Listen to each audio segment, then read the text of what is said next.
purpose and calling of nations. Discovering the purpose and calling of nations. And during the course of today's program, of course, we're going to talk about some other books that will be relevant to today's topic. But the question that you can see on the screen that we're going to be answering in today's episode is how? Is a question of how.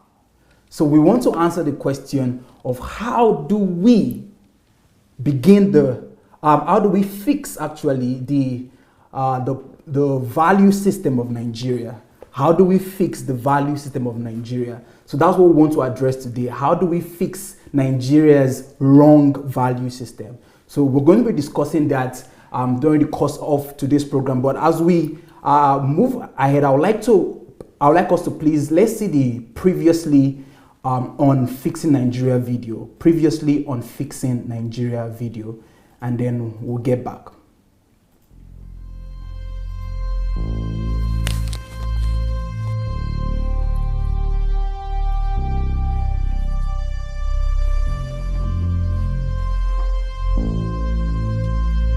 Back to the core, the essence of who a Nigerian is. We need to define for ourselves who a Nigerian is. What are the values and principles? What are the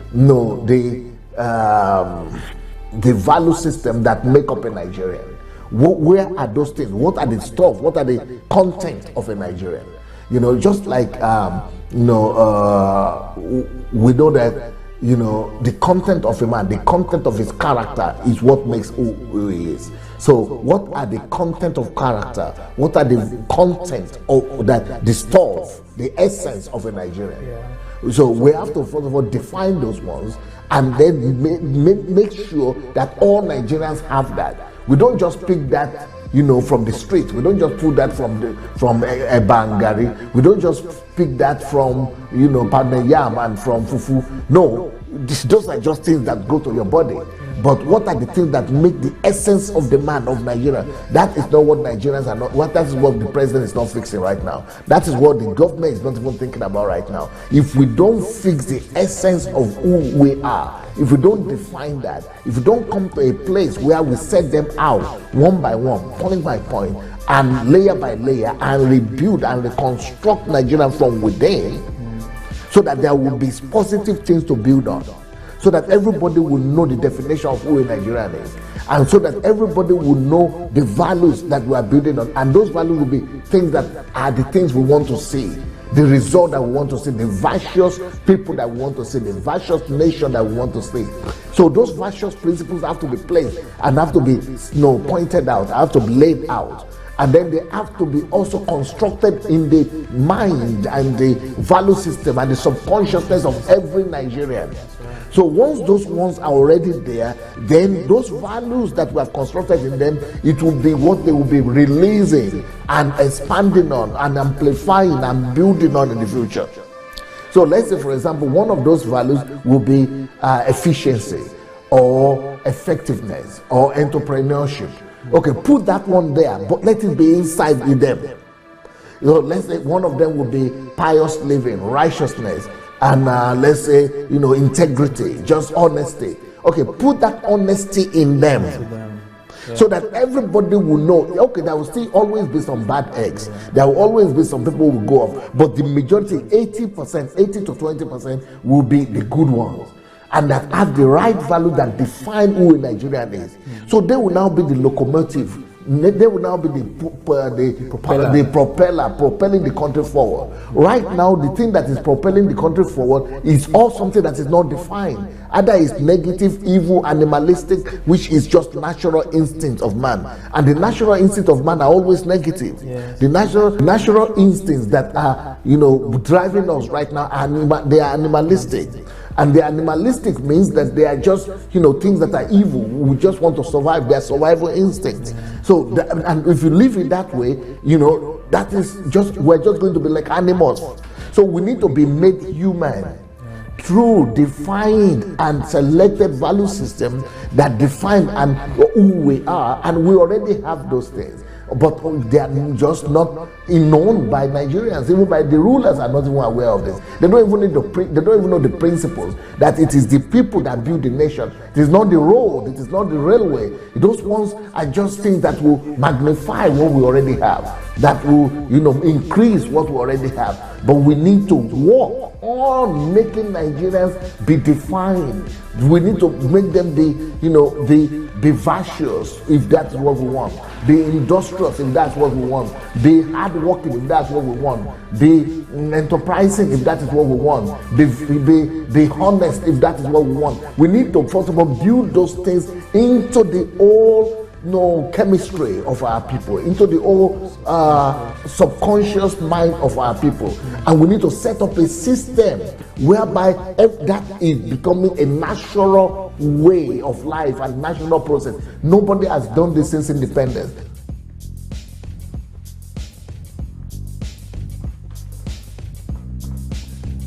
Number two, before talking about infrastructure, also is that we must be able to emphasize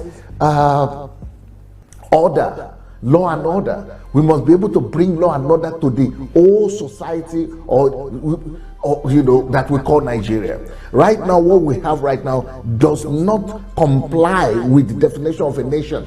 We are not a nation yet because there are no order, no order, no law that define, that puts us in the bracket of what our countries are supposed to function. We are not functioning right now, and we cannot function as a nation because we don't have the brackets, we don't have the boundaries, we don't have the limitations, we don't have the parameters. So we need to put parameters in place. We need to put standards in place. We need to put measures and measurements in place. We need to put borders and limitations in place. We need to be able to organize the society. We are not an organized society right now. We are not an organized nation. That is more important than just building a road and dreaming of infrastructure. We need to organize us, not just in the forms of territorial organization, or organize us in terms of just physical things. We need to put organization, law and order into the mindset of Nigerians as well. We need to teach Nigerians organization and order and precepts and patterns and rules. We need to make our people to understand what standards mean, what measures means, measurements are, what requirements are, what order is, what law is. We need to order. Those things need to be put in place also. But nobody is concerned about that in my country right now. All our government are just thinking of building road, but they don't know that that road will soon become like bush tomorrow if there is no understanding of the culture of maintenance, the culture of order, the culture of law, the culture of standards, the culture of limitations and boundaries and all those things. If we don't know all those things that define a nation, that make nation to function, and for nations that make nations to run smoothly, there is no anything you build today will become a relic tomorrow. Anything you construct today will be destroyed by people who have not been taught and educated in how to maintain things. This is another thing that our government people should be working on hard, to make sure that we become a people that function as a nation. Then another thing they have to be working on is to make sure that everybody knows who is who in Nigeria. Everything needs to be put in order. Now they have closed the borders. Excellent move. But they're supposed to close the borders and register everybody. Do biometric registration. Make sure that everybody is known and that nobody is giving birth to without a paper, and that nobody is sick without us knowing where they are, how they say. We need to know where Nigerians live first. We need to register everybody, have the biometrics of everyone. We need to put everybody in a database and be able to know exactly what's going on with everyone. Know where they live, where they are registered, who are their siblings, who are their next of kin. Everyone. We need to be able to say at least 80% or 90% of all Nigerians, we can account for them. Then we need to make sure that that is attached to anything they do. Nobody goes to primary school without their family and everybody being registered. Nobody goes to hospital without everybody being registered. Nobody administers to anybody anything without everybody having their registration number, code, identification number. Everybody needs to be identified as Nigerians first. Let's identify them first. Once you identify them, then you know who are you even building road for? Who are you building infrastructure for? How many roads are you building? Is it enough? Are you building 10 instead of 1? Are you building 1 instead of 100? You don't even know what you are doing. You are just, it's like you are buying your eyes, and you close your eyes, you buy your eyes, and you are just trying to grow up within the dark throughout the whole country. Move from Kaduna to Kano, from Kano to Katsina, from Katsina to Anambra, from Anambra to Enugu with your eyes closed. You are just groping as a nation in the dark. Without all these things, all those things that are talking, that kind of talk, that okay, we just build infrastructure. Who are you even building infrastructure? How much infrastructure are you building? What are the parameters of knowing where those things are needed? But you are now using the fire brigade, approach of okay, nobody can get to anywhere. Oh, let's go and build bridge there. Oh no, the road there is spoiled. They are crying, You are always going to be going from one crisis to the other, one emergency to the other, because you didn't put the order in place, to start with. You didn't start from the first. You are starting from the middle. You didn't start from 1, 2, 3. You start 5, 7, 3, 4, 1. Chaos. We're a chaotic society because of that. You didn't start from A, B, C. You just start from F, G, K, Y, A, B. You're just messing up the whole thing. That's exactly what we're doing right now. So when I heard President Buhari talk like that, I said, how I feel like educating him. I feel like educating him, but not just him, but I feel like educating all his cabinet members. Because that's what I've had the vice president say the same thing. All of them, they believe in that. Yes. That is the whole philosophy of the leadership of Nigeria in the past 30 years. Yes. And they have failed, but they still keep on doing the same thing. Well, Dr. Sunday, you made a very, very, very, very truthful sentence there. That if you have the opportunity to speak with our President Muhammadu Buhari, you would want to educate him. But not only him, but all of the people in our government. Dr. Sunday, you're welcome to today's episode. Thank you, sir. I'm very excited about this program, and even listening once more to those excerpts from our previous episode. It gives me that it creates once more in my heart a burden for Nigeria. And why I'm saying that is because why grope in the dark when there's an opportunity to receive light and illumination? Why wander in the forest or in the wilderness where you can get a compass that can show you the direction to your destination? I see Nigeria, my nation, like you said in the video, as a nation where we are groping in the dark. It's as though we were thrown into a wilderness and we don't have a direction. We don't know where to go. Like, we have people who should be leaders, who should take us to the next destination that we want to go to. But the leaders are not even helping matters because they are as clueless as the people who are following. And I'm starting on these notes because watching this video once again just rekindles the burden I have for Nigeria, that we need to really fix this nation. We need to bring that light to this nation. We need to bring direction. We need to bring that compass that will give direction to every stratum of our nation. And I see that that's exactly what you're trying to achieve by writing these books, like the book we're seeing now on the screen, The Value-Driven Nation. Only if Nigerians, only if our presidents and the people in government will realize that this book is the solution that we need. Not the infrastructure they're talking about, not the electricity problem that everybody talks about. No, infrastructure, electricity, all of them are important, but they are elementary. Yeah. They are secondary. Secondary, the primary, yeah, the primary, this book, The Value-Driven Nation, this is going to the foundation of our nation. This is going to the primary cause of any nation. Of any nation, yes. But I want to just start by what is your impression and what is on your heart? Just listening again to some of the contributions and the things that you said in the previous episode. I want to know what is in your heart. What do you think? What impression do you have? Or maybe I just want to just know what is going on in your mind as regards the things that you're saying and the reality that we see on ground in Nigeria. Well, before we do that, please, can I introduce my latest book? Of course, Pastor. It's not really my book. I'm not the one who wrote this book, but it was written by somebody about, I could say about me, but not only about me. It's called The Life and Ways of Reformers and Revolutionaries. I'm very impressed by this person who wrote this book. His name is Andrew Mudolo. He's from the Zambia, and the research he did in this book, I've not met him personally, but from the research he did, I read the book, and I wrote my foreword for it, and I would like to recommend this book to everybody. It's on Amazon. It's on Amazon already, so please go and get your own copy.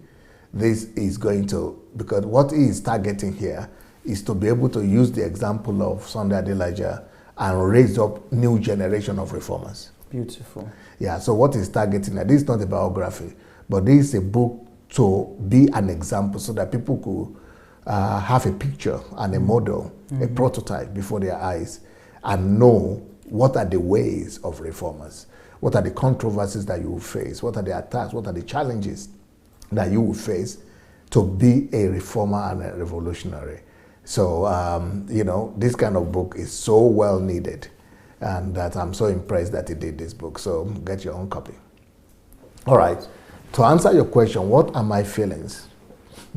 My feelings are that we need a new generation of people who will be able to understand the concepts that I'm bringing to the table. I'm almost very sure that it will not get to the people in power right now.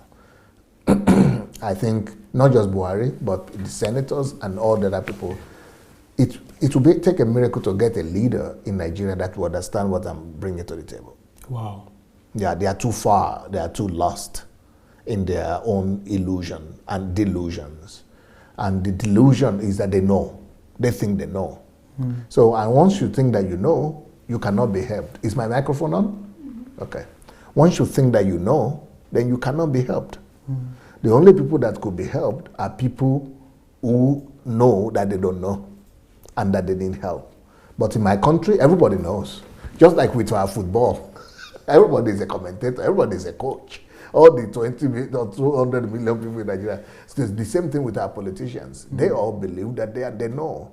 So as long as they know, they don't need me. And but I will keep on talking. So God will not judge me or condemn me for not speaking.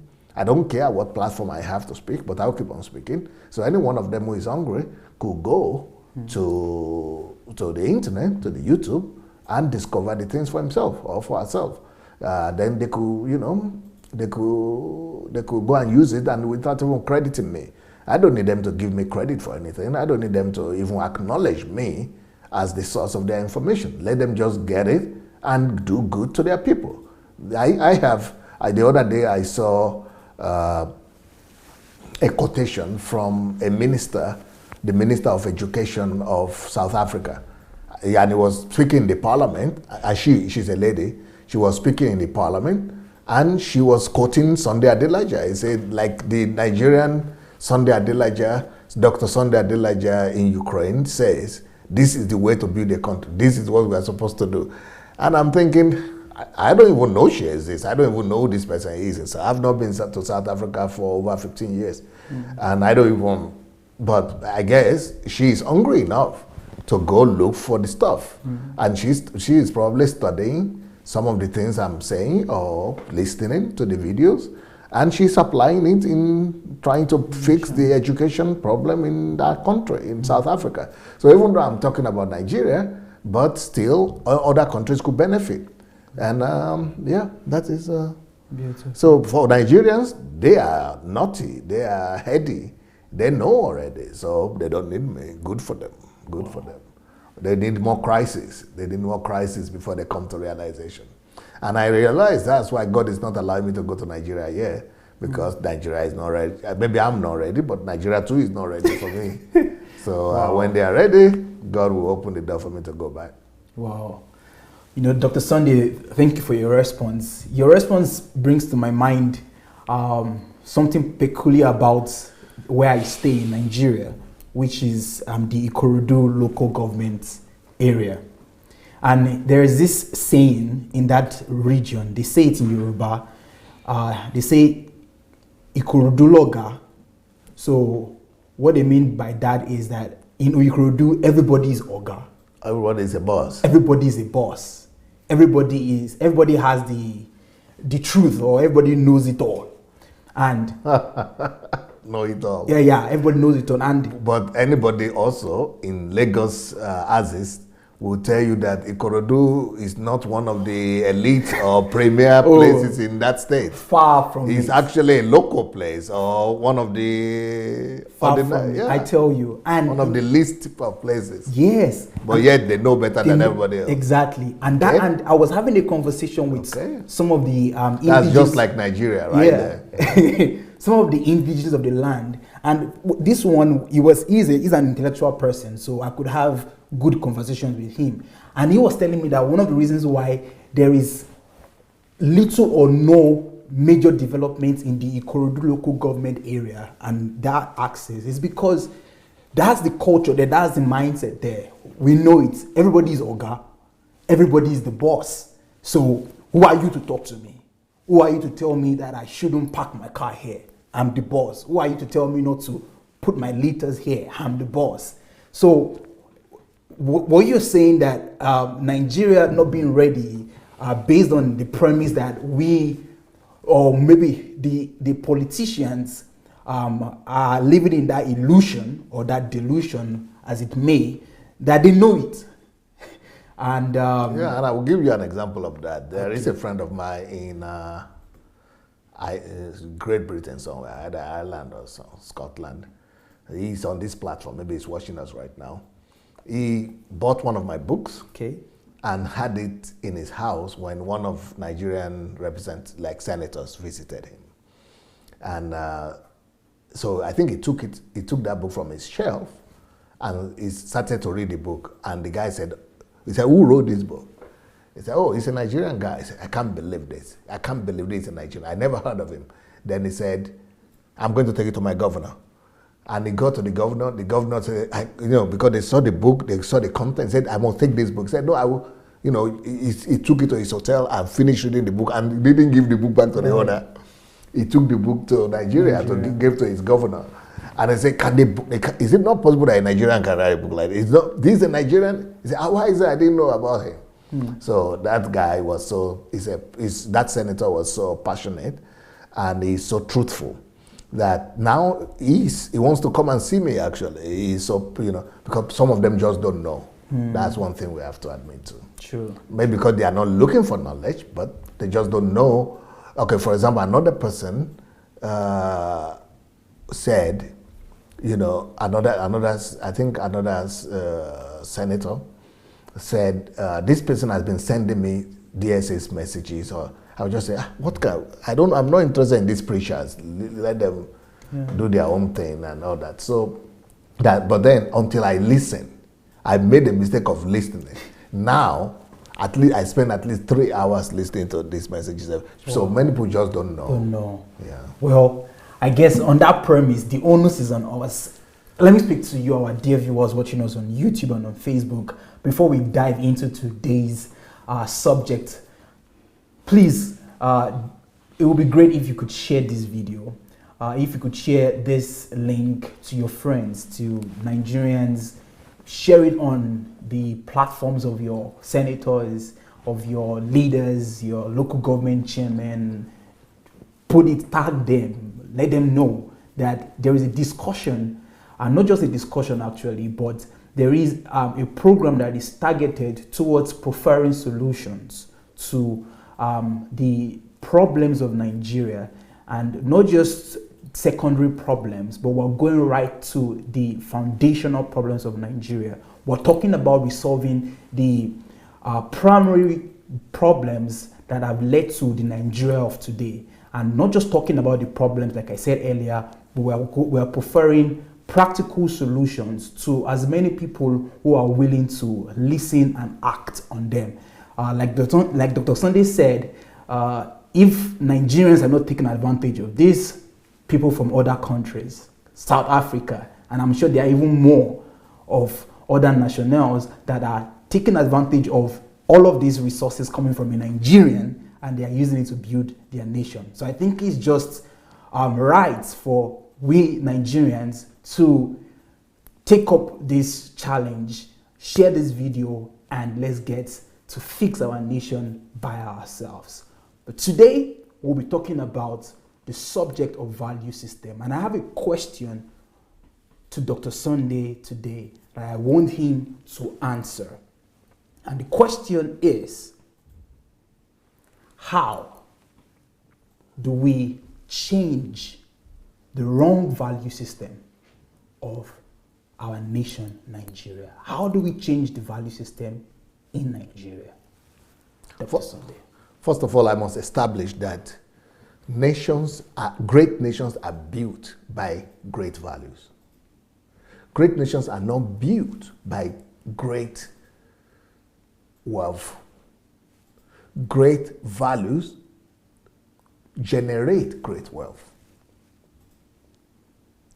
Great nations are not built by great men. Great nations are built by the great values of the indigenes of that nation. Great nations are not accidental. Great nations don't just come to be. And great people, or people of a great nation, don't just emerge from nowhere or from the sky. They are molded, created, and they are crafted, and by values. Values make great nations. Values make great people. But for a nation to be great, they must first of all be made. That nation's people, the people of that nation, must first of all be made into great people inside by their values. People of the nation must first of all imbibe or be trained or be discipled or inculcate some of the greatest values in life into their character, into the content of their character. Once they have done that, once they have been able to imbibe the great values in them, that great value will become a motor, an engine in them that propels them to go ahead and build great nations. Hence, great values build great nations, but by great people. The people of a nation builds the nation. For the people to build the nation, the people builds the kind of nation that is transparent, that is relative to whatever values they have. For example, if we have, I would not say a bad nation. What do I say? A weak nation now? If we have a nation that is not so strong, that's not so progressive, that's regarded as a poor, backward. Okay, if we have a backward nation now, it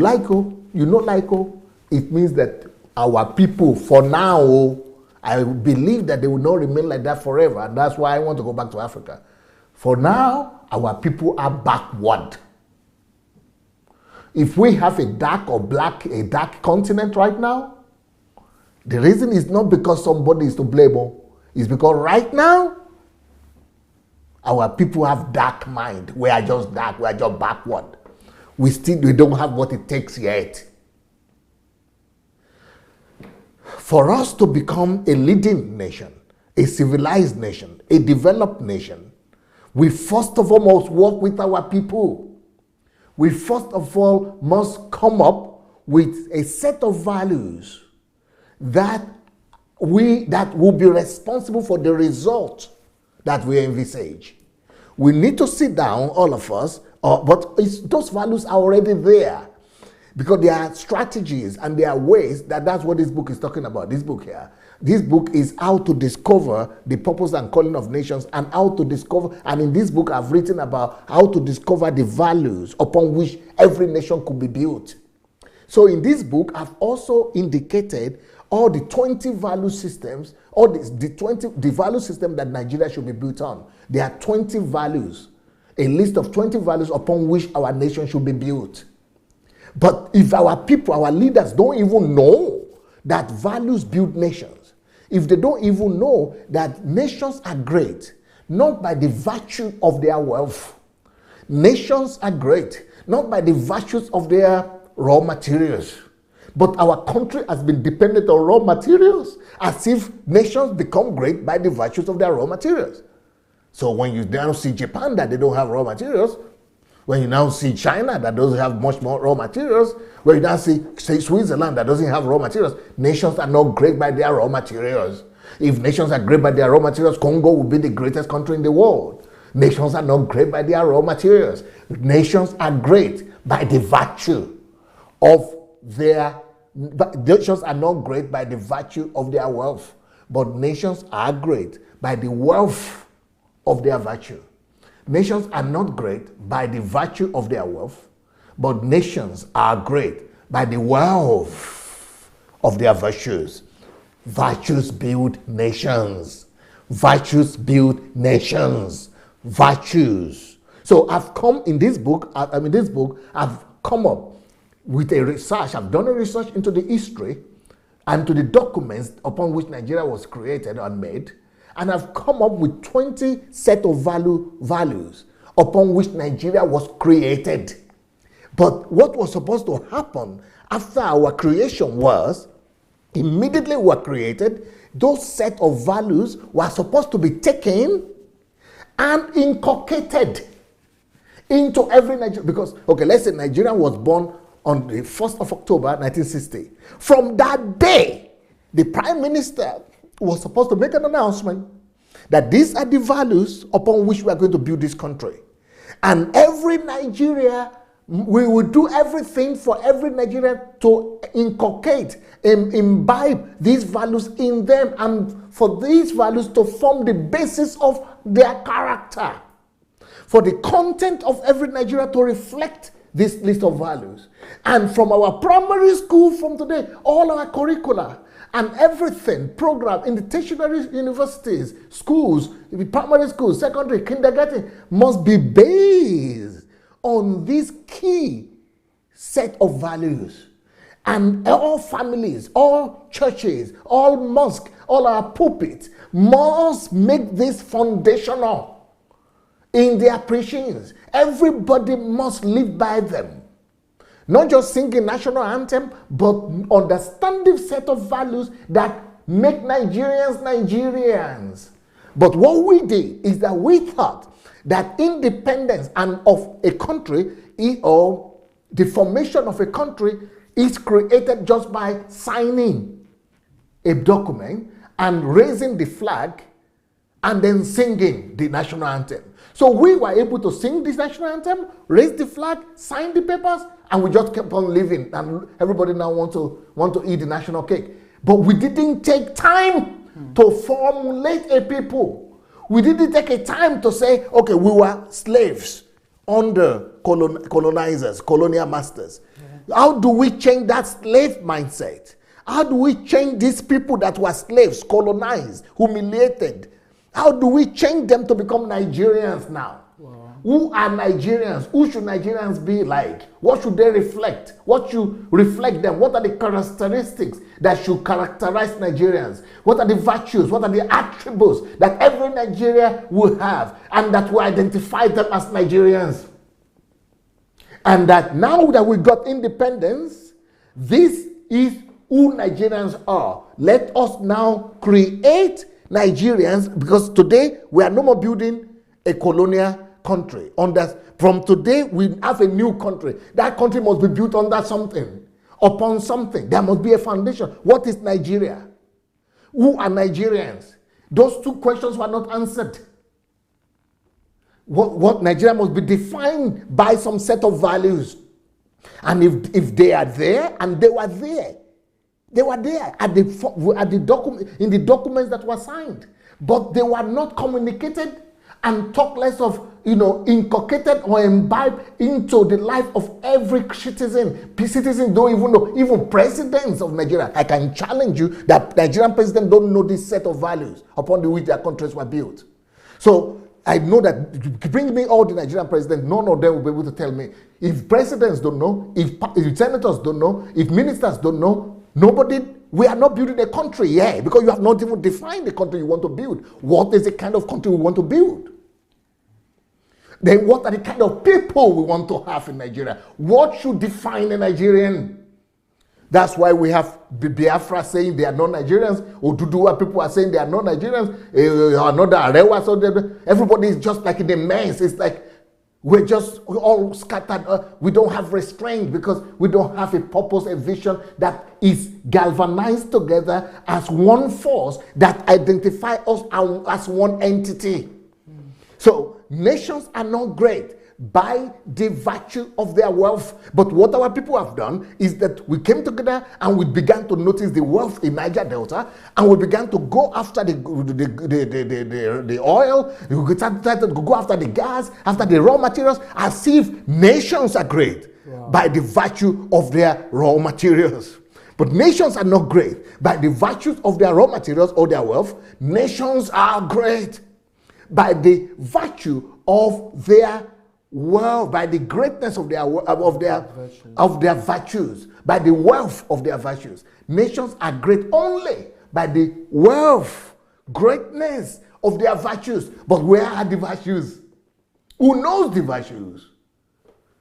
Where were they communicated? Who has imbibed the virtue? How much percentage of Nigerians has imbibed those virtues? Do we even know it? That's why everybody is disjointed. Everybody is talking their own languages. But in America, if you see that they have two political parties, they are opposition opponents, but all of them are united by the same value. Europeans also, Chinese also, Japanese also, one value system, one set of value. Even no matter the disagreement they have, but they are still arguing within how to best implement and work in the virtues that have formulated them into who they are. That is what we are missing in Nigeria. So now some people are coming and saying we need restructuring. Oh my, they want to again. It's the same thing we did during independence. We need independence, as if that will resolve our problem. Restructuring is just physical, outward change. No, we need inward change. We need identity. That's right. We need personification of values. We need the content of our character. We have the body, we have the structure. We are going to have another structure, reconstruction, but no content of character. We need a content of what will make a Nigerian a Nigerian. We need a content of what is Nigeria. When we have those content, let's say we have this list and they're in that other book. Where is that other book? This one is about, this one.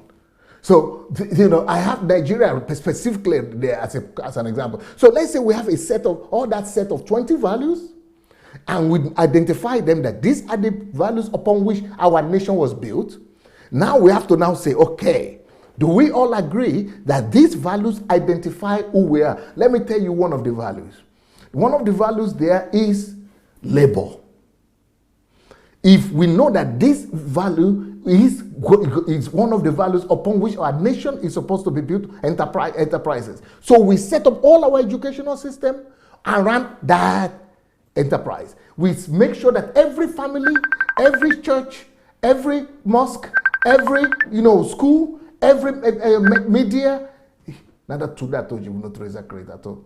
Or every area, they inculcate that into the psyche and the subconsciousness of every Nigerian child.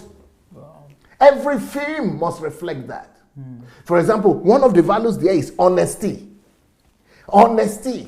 So if you want to now say, okay, we have these 20 values and one of them is honesty. We know that you are not a Nigerian if you are not honest. So we have to create a system and structure in place. That is the kind of structure we need, not restructuring of geography or cutting the cake again, like national cake. The kind of restructuring that people are talking about today is about cutting the national cake. The kind of restructuring they are talking about is about sharing revenue again. It's about greed. And it's about egocentrism. It is still going to be the same elite that will be exploiting their underprivileged masses. But the kind of construction we need is to structure our values, to build a structure whereby that value of honesty will be communicated to everybody from their mother's womb and from their mother's milk, from their kindergarten. Everybody, the media will be talking about it, entertainment will be talking about it, Nollywood will be talking about it, families will be talking about it, mosques will be talking about it. Everybody is talking in the unison because this is what makes a Nigerian a Nigerian. So that honesty, just one factor, will be our signature everywhere.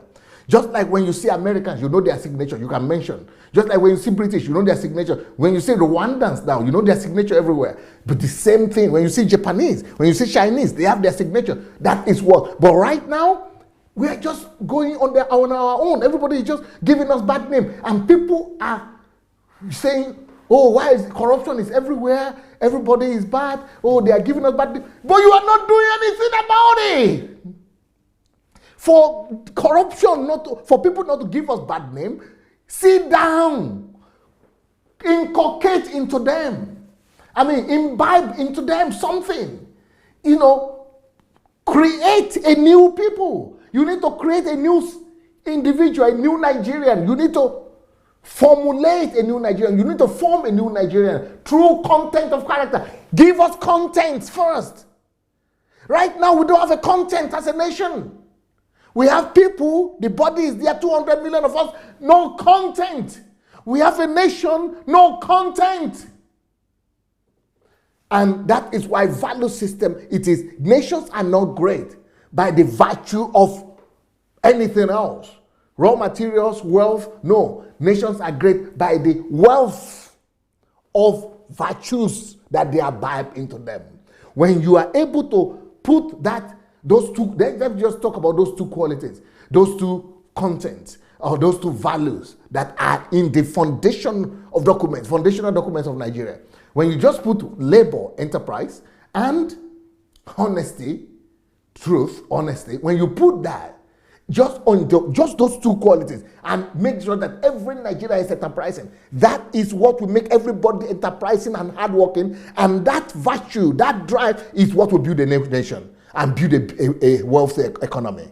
Now, let's say, no, that virtue of honesty and truth is inculcated into every Nigerian. It is when everybody is honest that you could go there and leave your investment. Everybody would like to go there and take their investment there because everybody is honest, or most people are honest. You know that you will not be deceived. You know that their word is their life, and that they will not, we have built a people.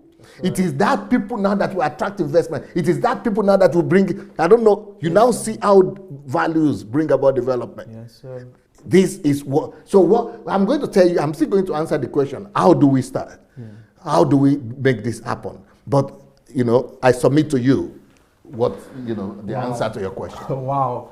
Dr. Sunday, you've said so many things, and it's crystal clear that our nation, Nigeria, is a total far cry from what you've just described.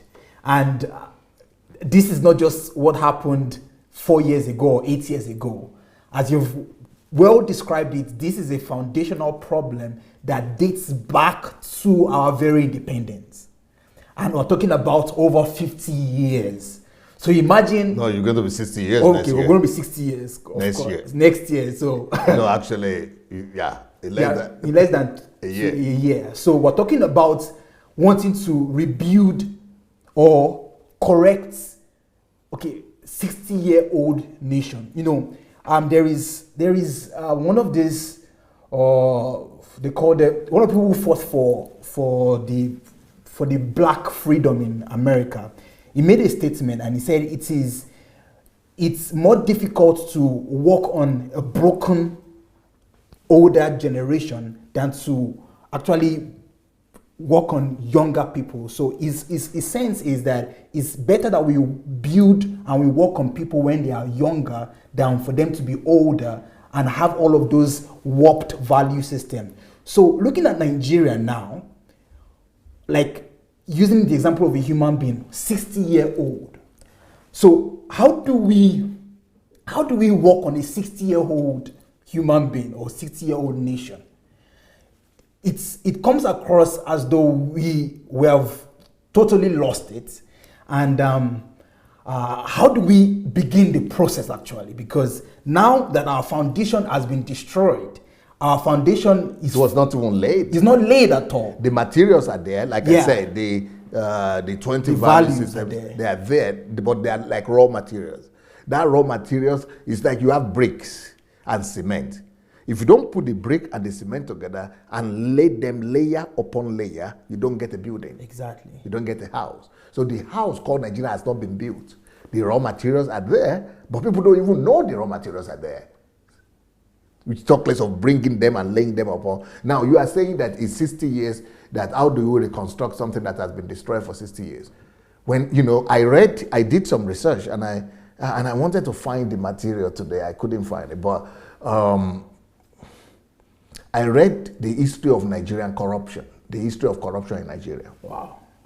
And I discovered that in the 40s, the colonial masters, do you have the yeah, he sent it to I sent me. it to you? Yes. Good. Send it back to me because I was looking for it, I couldn't get it. Yeah. The colonial masters were writing to England to complain about the corruption in Nigeria. The corruptions with the kings, the corruption with the elite. Yeah. It's still the same thing we are struggling with today. That's right.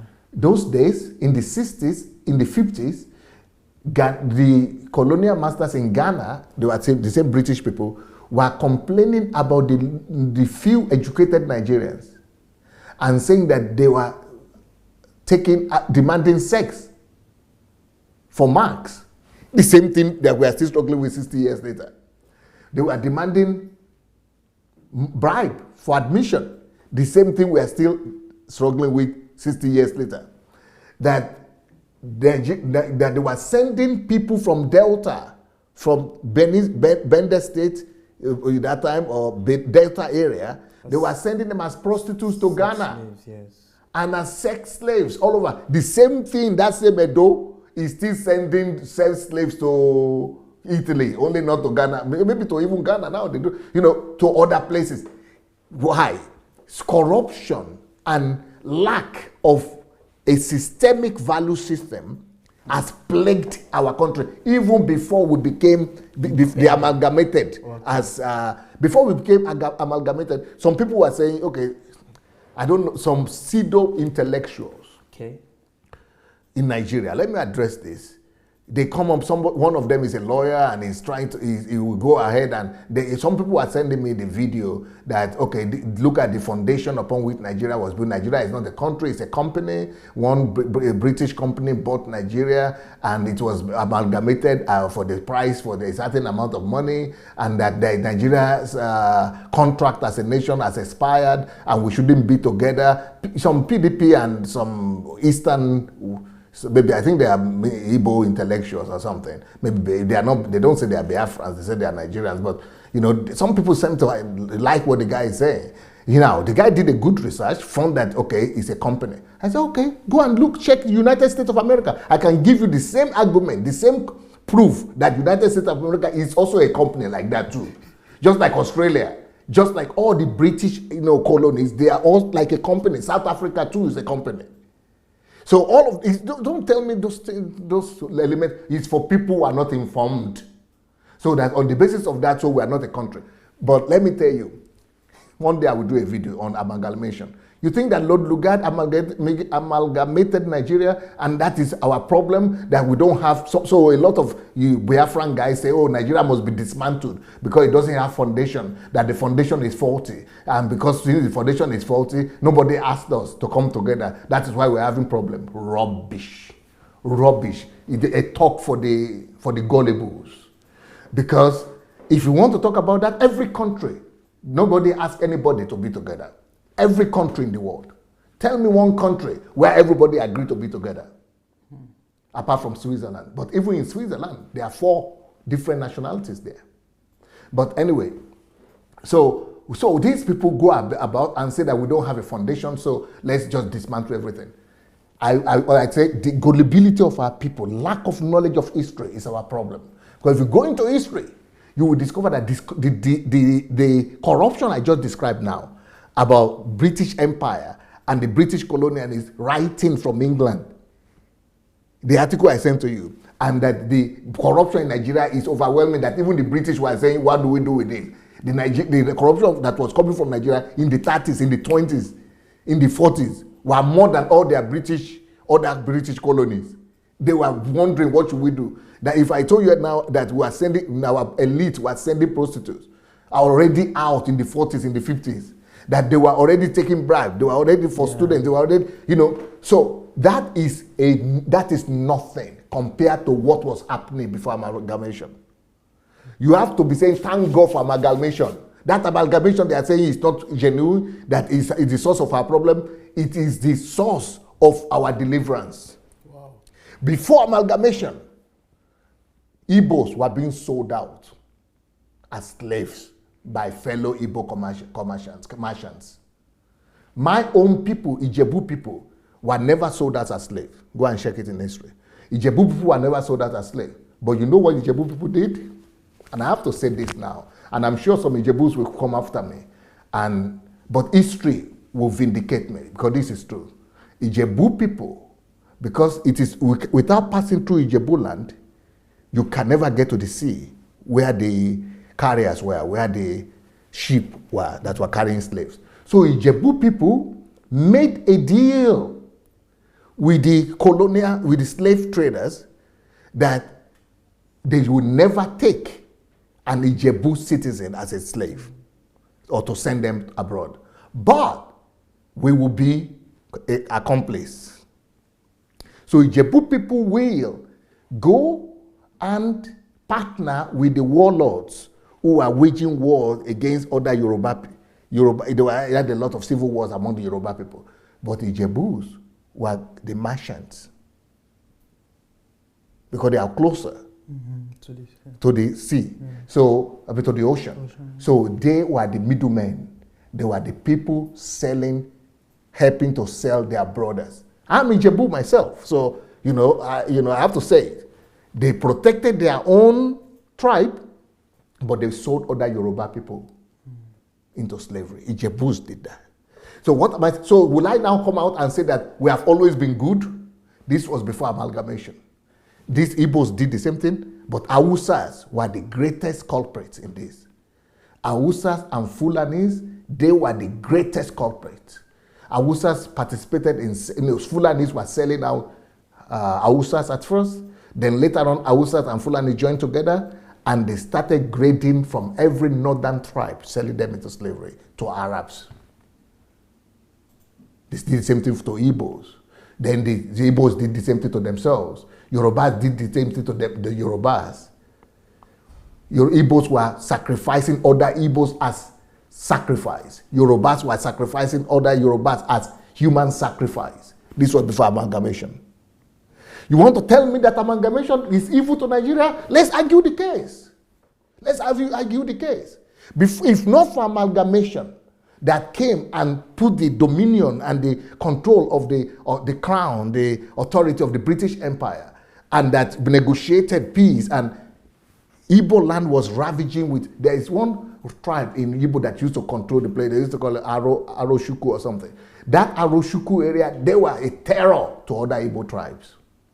The same thing with Yoruba people. They were killing one another. So amalgamation did more good to Nigeria. I mean, you all know about the killing of twins. Yes. What's her name? Mary Slessor and all that. Thanks to them, thanks because of the amalgamation, because the country was united and brought together. So they were able to allow the British missionaries to go, and she was not just a missionary; she was representing that amalgamated British Empire. She had a position in the government. That's why she was able to go into the interior and see all the sacrifices of human beings that was happening. She didn't just stop, Nigerians know that she stopped the killing of twins in Calabar, but no, she stopped the killing of twins in Calabar. She stopped the killing of twins in Port Harcourt. Port Harcourt people were killing twins too. She stopped the killing of twins in Igbo land. Igbo people were killing twins too. Then apart from her, there was another person that stopped the killing of Igbos and a lot of horrible things. It's called Ajayi Crowther. Ajayi Crowther didn't just translate the Bible. He stopped the killing and sacrifices. When the king dies, they sacrifice people in Yoruba land, in Igbo land, in South, in everywhere. Ajayi Crowther championed that cause and stopped all that. And that's only because he came back as a slave that was returned and was representing the British mission in Nigeria. It's thanks to the amalgamation. If not for amalgamation, we would all have been sacrificed. Maybe your mother and your father would have been sacrificed. We wouldn't have been alive today. So for those people who are saying, our foundation is faulty, who brought us together? Did Britain, that most of you who are arguing that you are living in Britain now, who negotiated that Britain and Wales would be together? Who negotiated that British and Ireland would be together? Britain and Scotland. It's an act of conquest. Go and find out. Who negotiated that America would be together? It's as a result of war. Who negotiated that Canada would be together? It's as a result of slaughtering indigents. Go and check out every country where you are living in now in Europe. Who negotiated that they will be together, not by force? Everybody is by force. Wake up, read history.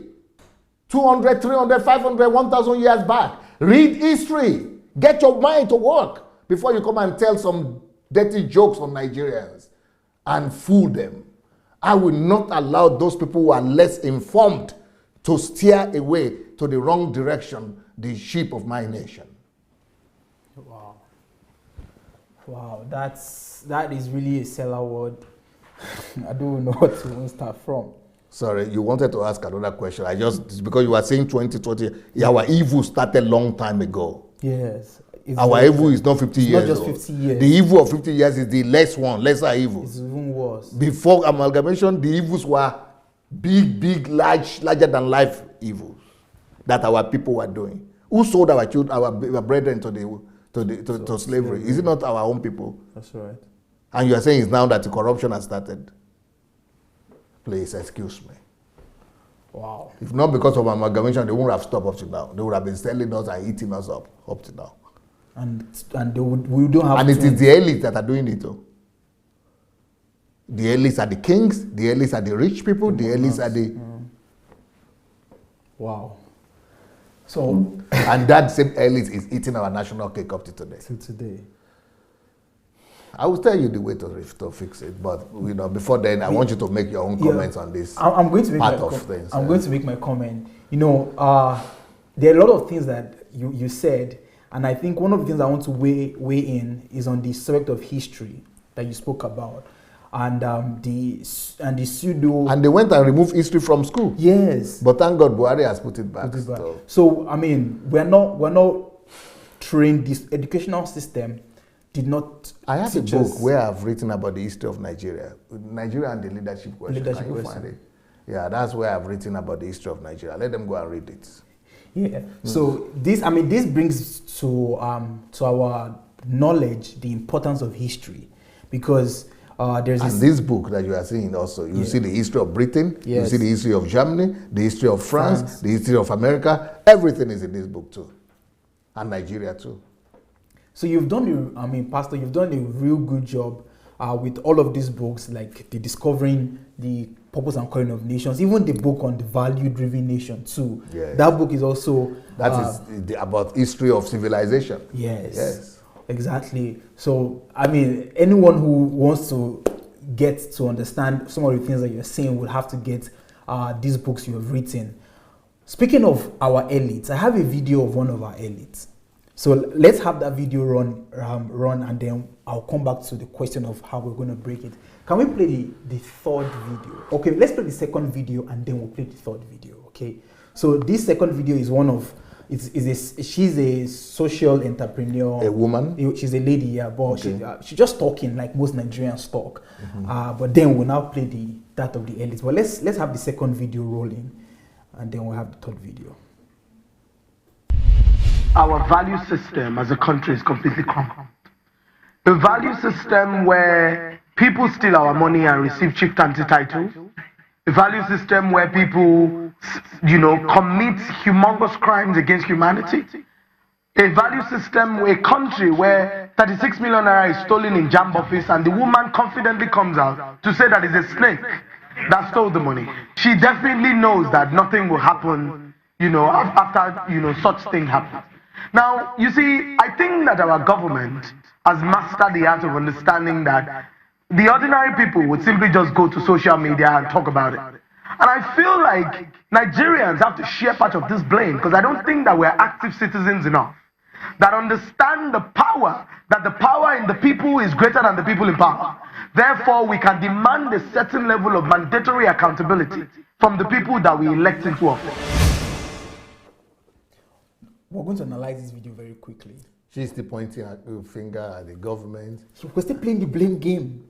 The people, everybody. Yes. But thank God that at least she was able to identify that value system is the problem. But let me tell you, very few, maybe 1% of Nigeria knows what she knows, that it is value system. You will never see Nigerians talk about value system. They don't even know what value system is.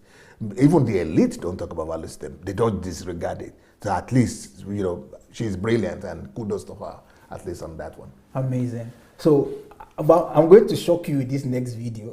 Maybe it might not be shocking, I've seen the video, but this is one of our elites who is a senator and is more known by his singing prowess than any other thing. Let's watch the third video and then we'll come back.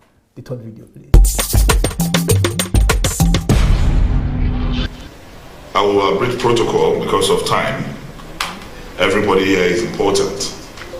But I want to say that a summit like this cannot be more auspicious and important in our national history, like a time like this. Whether we believe it or not, Nigeria is not only sick, but equally suffers from what I call a dreadful congenital abnormality. There is therefore need for amelioration, there's need for palliation, there's need for correction, and there's need for discourse. We have the National Economic Summit, started like this. Eventually, it's been taken over by government and is now internationalized. So the wisdom of those who put together the National Political Summit, I can only salute their intellectual mobility and sagacity.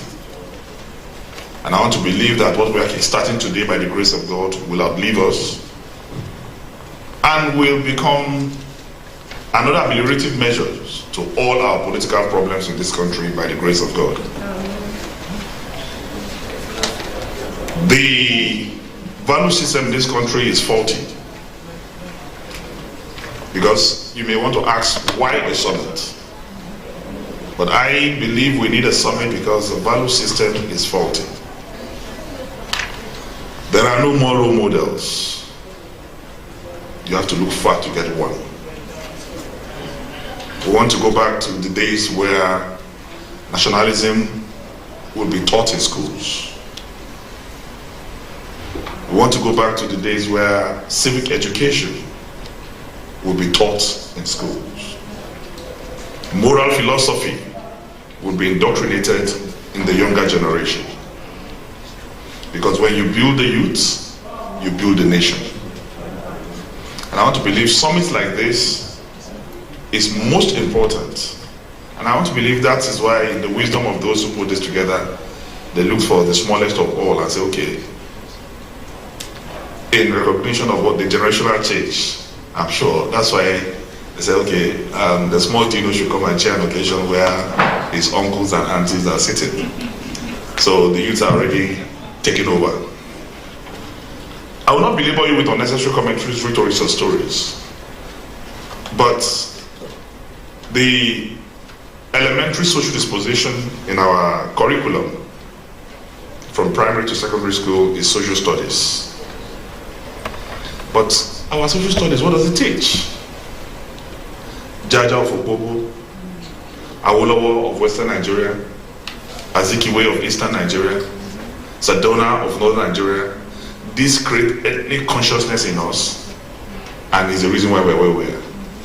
So there is a need for a summit where nationalism, patriotism will be built and indoctrinated in Nigerians. Bring up an American child at 5 or 6 will tell you the philosophy and the...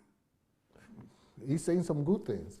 But I think you said you are criticizing him. Yeah, I brought his video for this course. Last week, you made a comment about Babatunde Raji Fashola, and that Babatunde Raji Fashola came out with a statement that is also very good. Just like Nigerians are great talkers. Exactly where I'm going to. But they are in government. This guy is in the Senate. Make you pass the law now. Wait till you come here and talk. It's not me who is talking here from outside, but you are in the Senate. And then his lifestyle.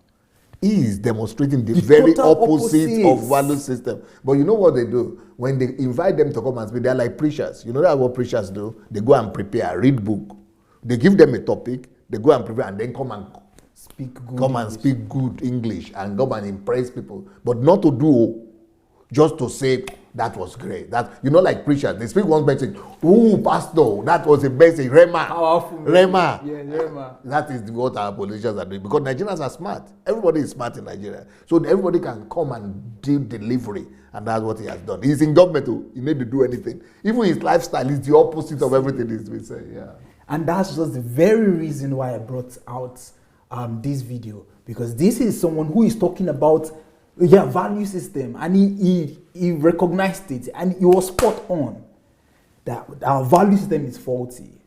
We need to. So why have you been in parliament? So why are you in the parliament if you cannot pass a bill?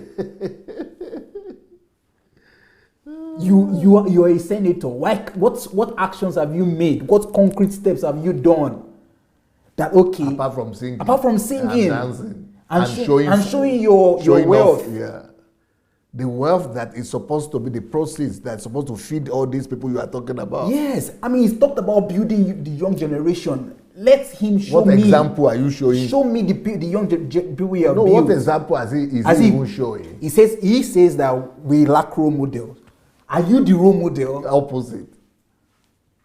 So you see, I brought this for just this one reason. That as a nation, we have a lot of people who are just all about rhetorics.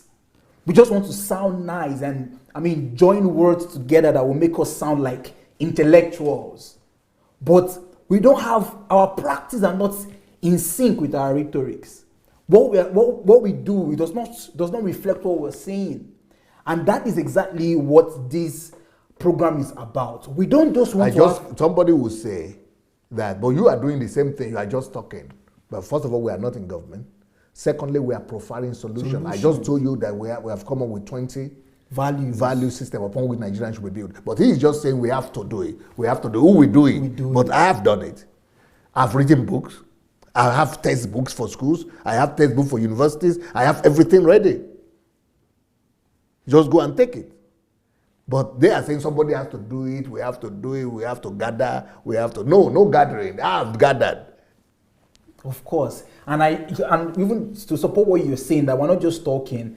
I had a whole series of breakdown of how we can inculcate this value system into our nation, like a whole series of videos that I took each value. As a matter of fact, I took each of those 20 values, and I spoke about how we can inculcate these values into the consciousness of our people as a nation. I think you need to download them on my blog.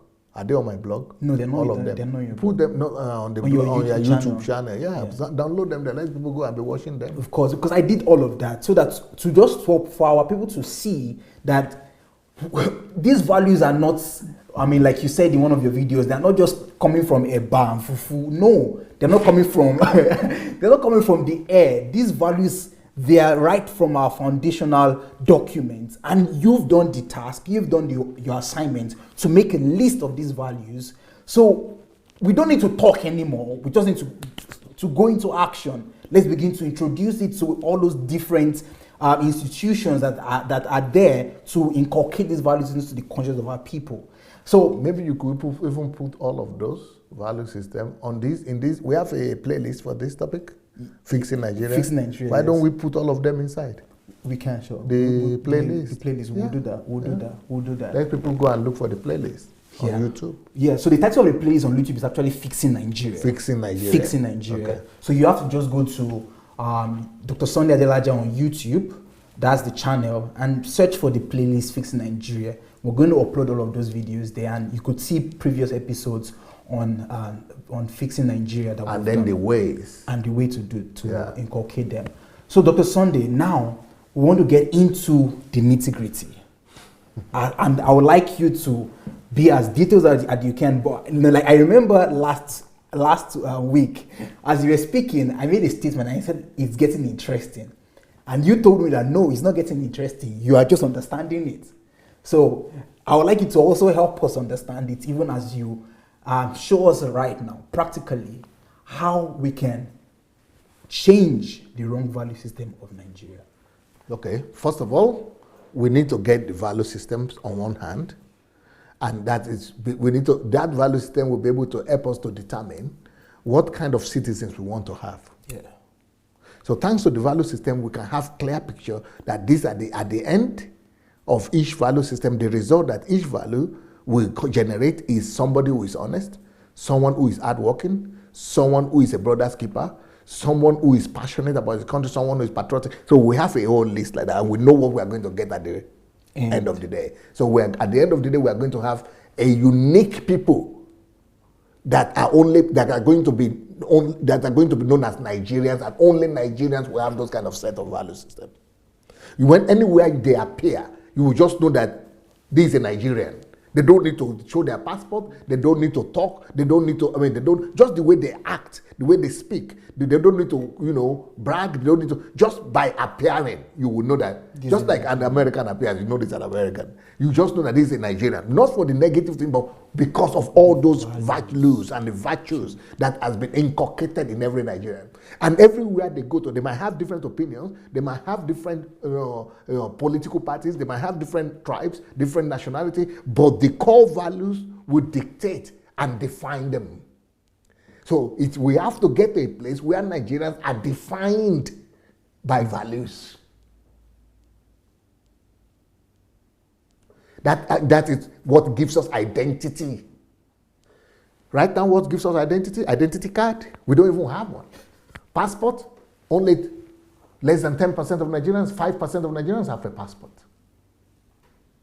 Those are physical stuff, even if all of us have passport. What identifies us? What defines? What is the content of a Nigerian's character? Who is a Nigerian? So then how do we do this?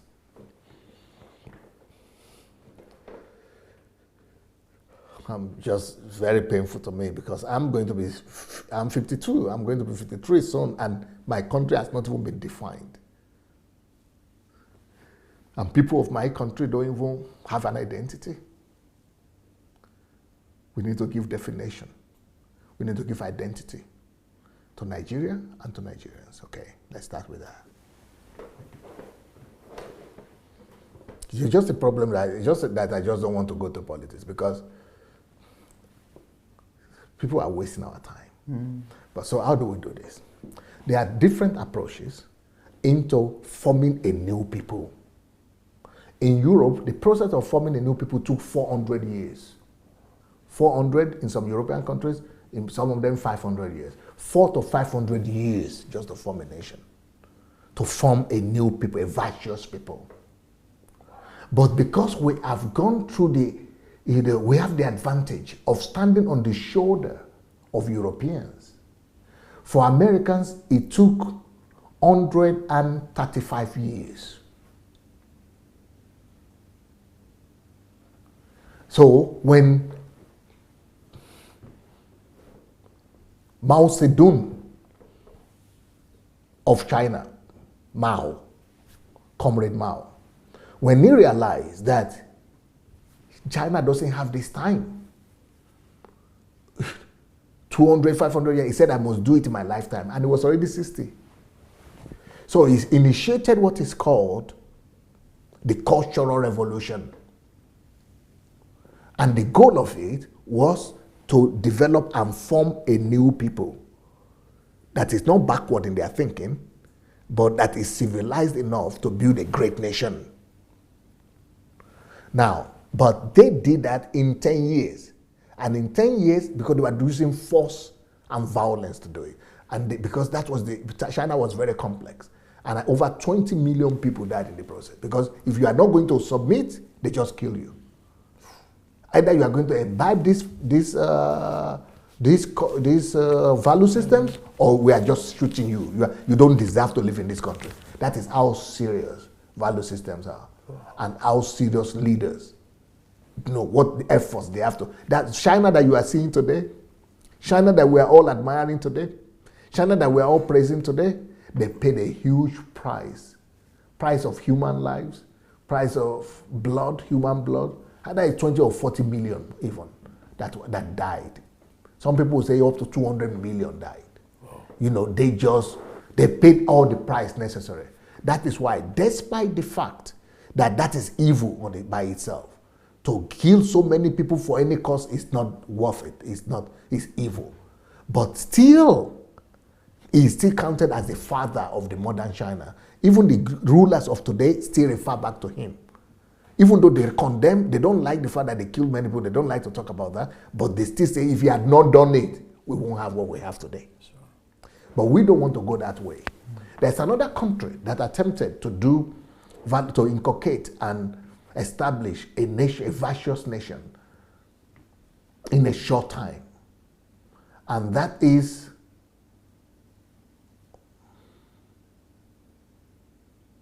I'm having the name in my head, but Singapore. I cannot. No, not Singapore.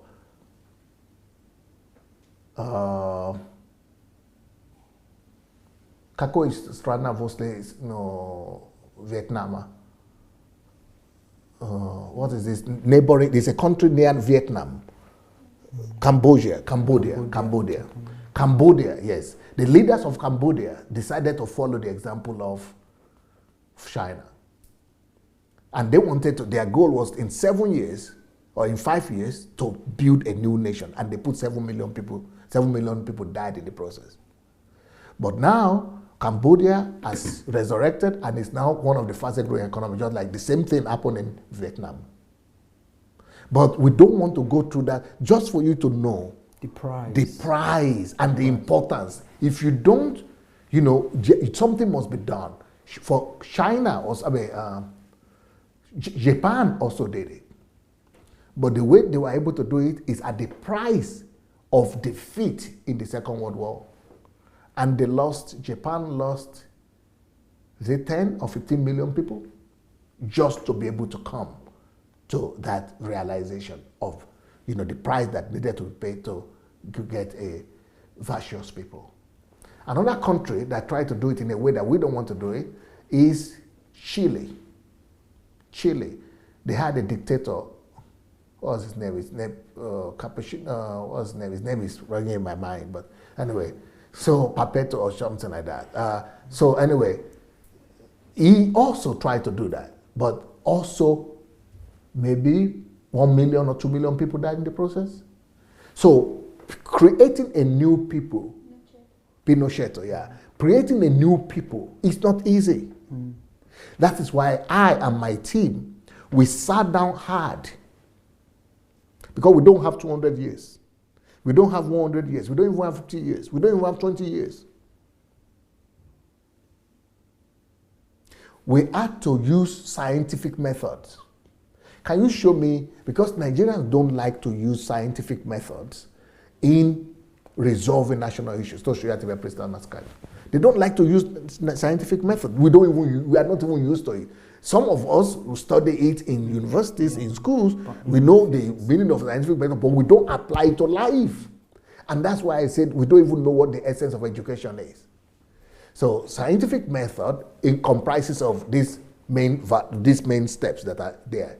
Number one is to ask a question. You need to ask a question. Number two is, first of all, you need to observation. Before you ask question, where is observation? Depend report. I can't see the number 1 point. Is that number 1 point? Ask question there? Okay, that's a mistake. There must be a number 1 point before ask a question.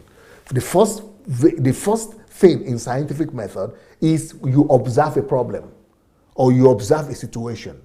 Observation is that when you notice anything, the next thing after you notice a problem is to ask questions. You need to question yourself. It's called critical thinking. Without critical thinking, there is no scientific method. And that's why scientific approach to resolving problems is not popular in Nigeria. Right.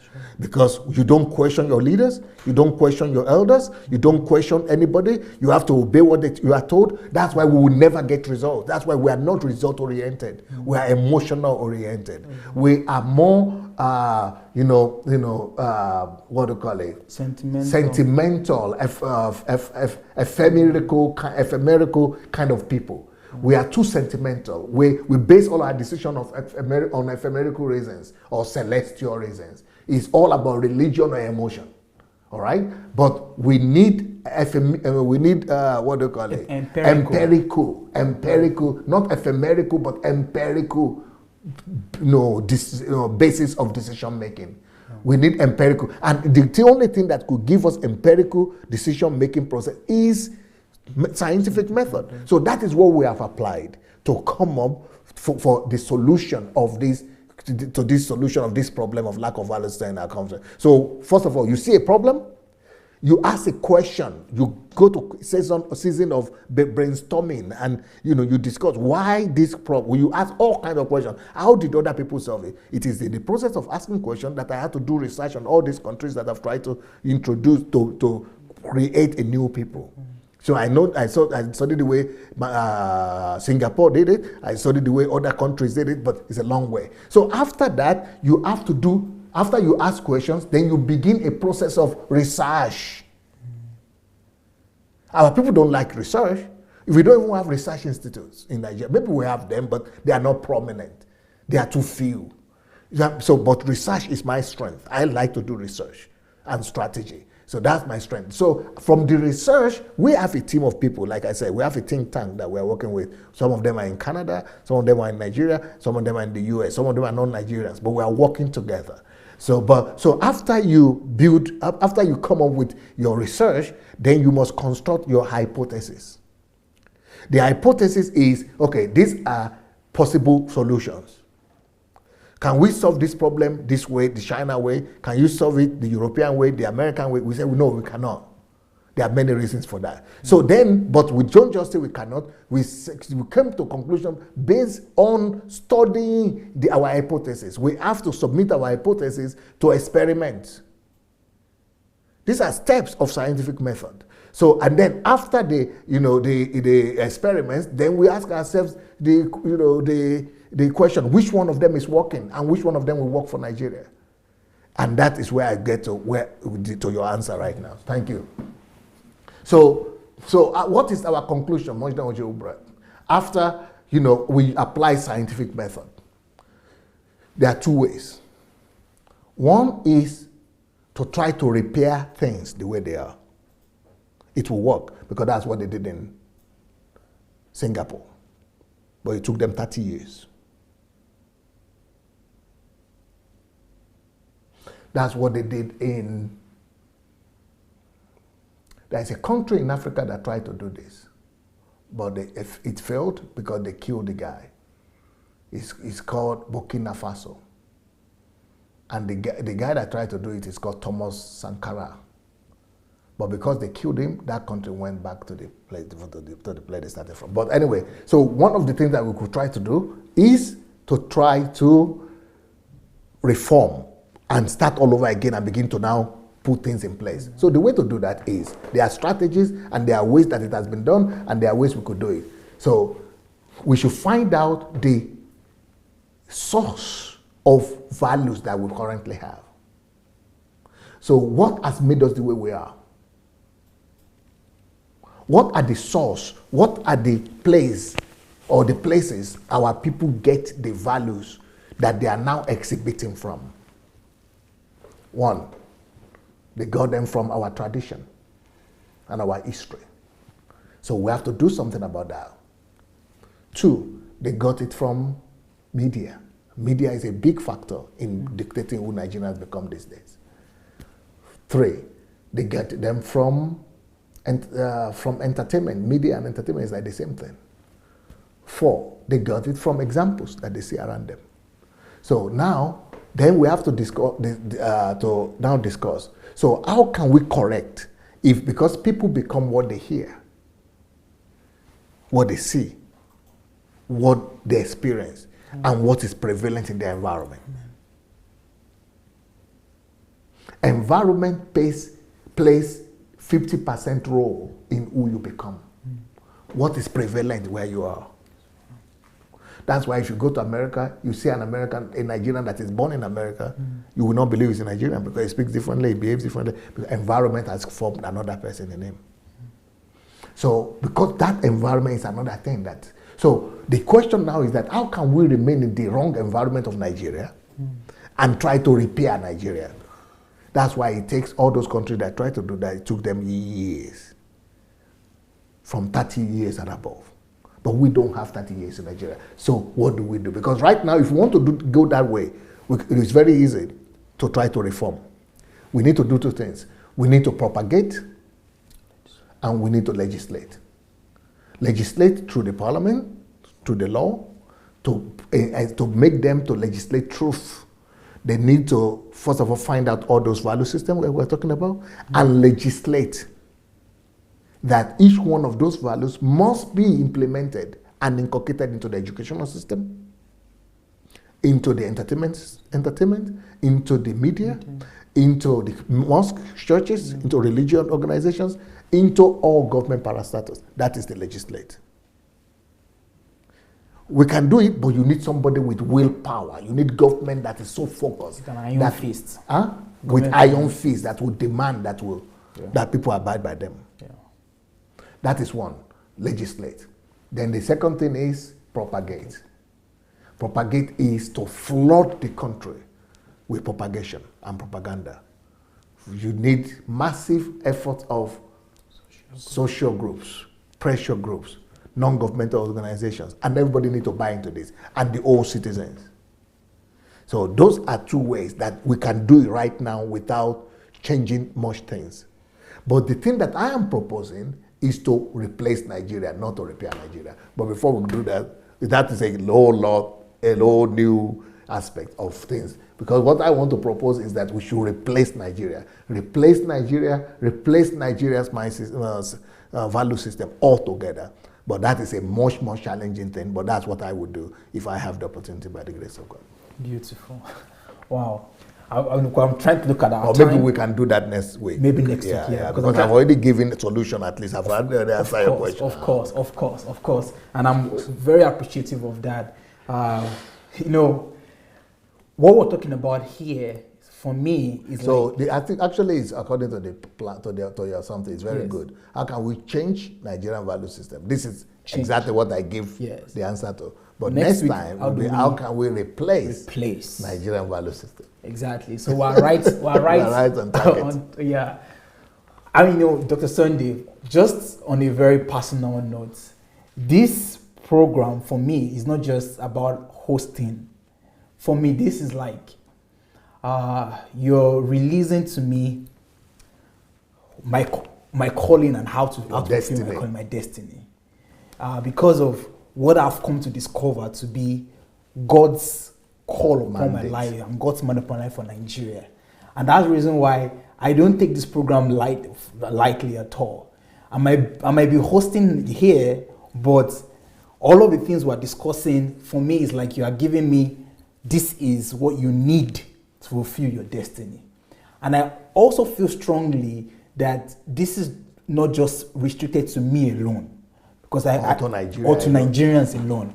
I believe that for anyone who is listening, who also has a similar call and a similar mandate that I have to restore values and to bring value system to their nations, to create citizens who will be virtuous, this program for them is a program of destiny. It is an avenue for them to realize themselves, and not just realize themselves on an egocentric basis, but for them to realize God's purpose for their lives as even regards their nation. And I'm very appreciative of it, and I know that with all of the things that you've said today, and even what we've said in previous episodes and what we'll be communicating in future episodes, the blueprint will be there.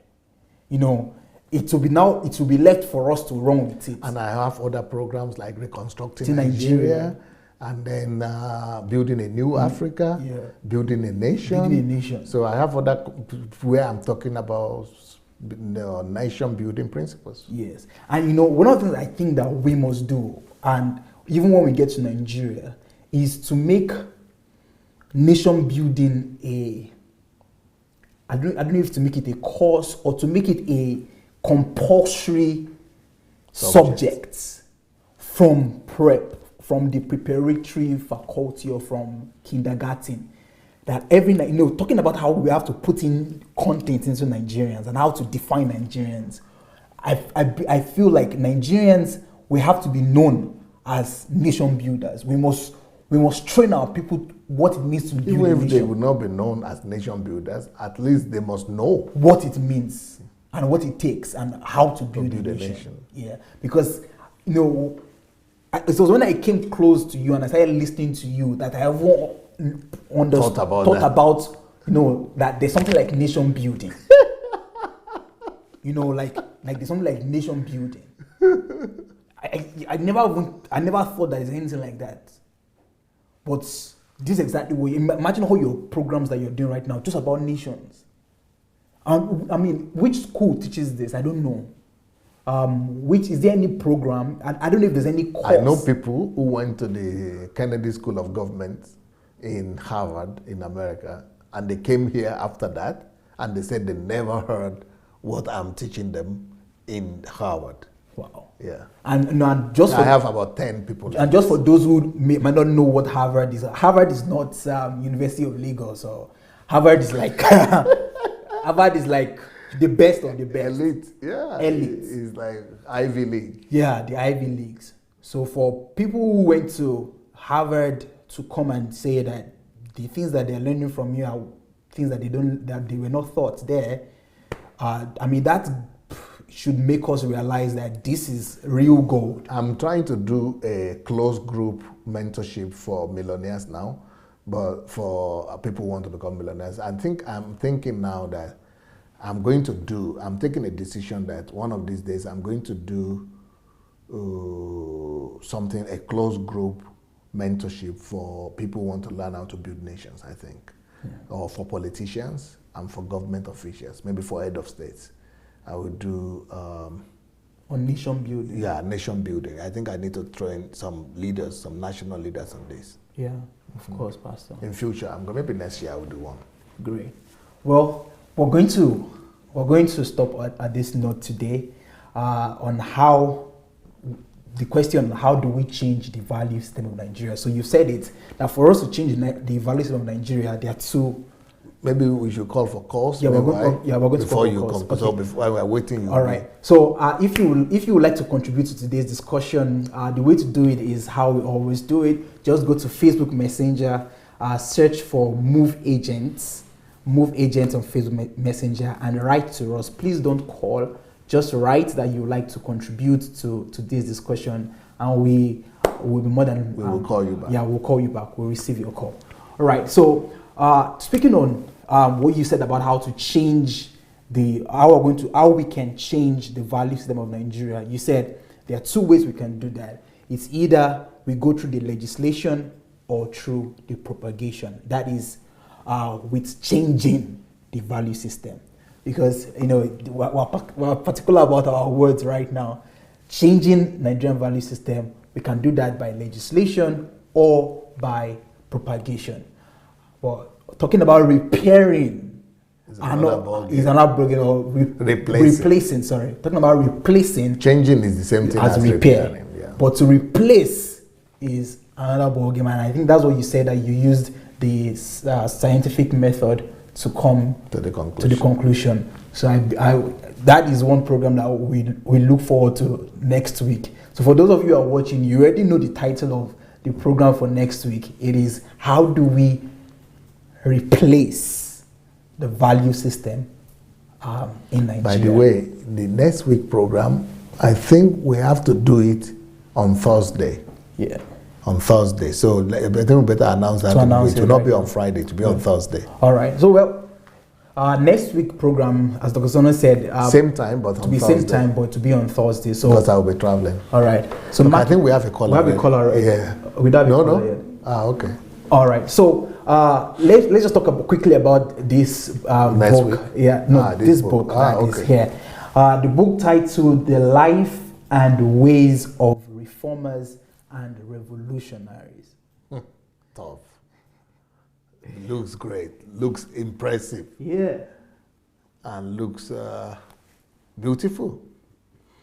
And one of the things that you're talking about today would take revolutionaries. Only revolutionaries. We don't need a politician now. A politician can never do these things I'm talking about. We need the leader. That's why I say I've given up on the present Nigerian politicians. They cannot do this. Yeah. It's only reformers and revolutionaries. We need a revolutionary to come and do this. And that's what I like about Showore, because he's ready to take up the challenge, only that he's not prepared. He's not informed. He doesn't know. He just has the passion, the way I think, and I don't think he has what it takes to do it. But at least he's a revolutionary. He's ready to stand, and he just needs a little addition, and I think he could make a good revolutionary. But if he does revolution without knowledge, it will be worse than what we have now. Beautiful. Do we have a caller right now? Yes. All right. Good evening, caller.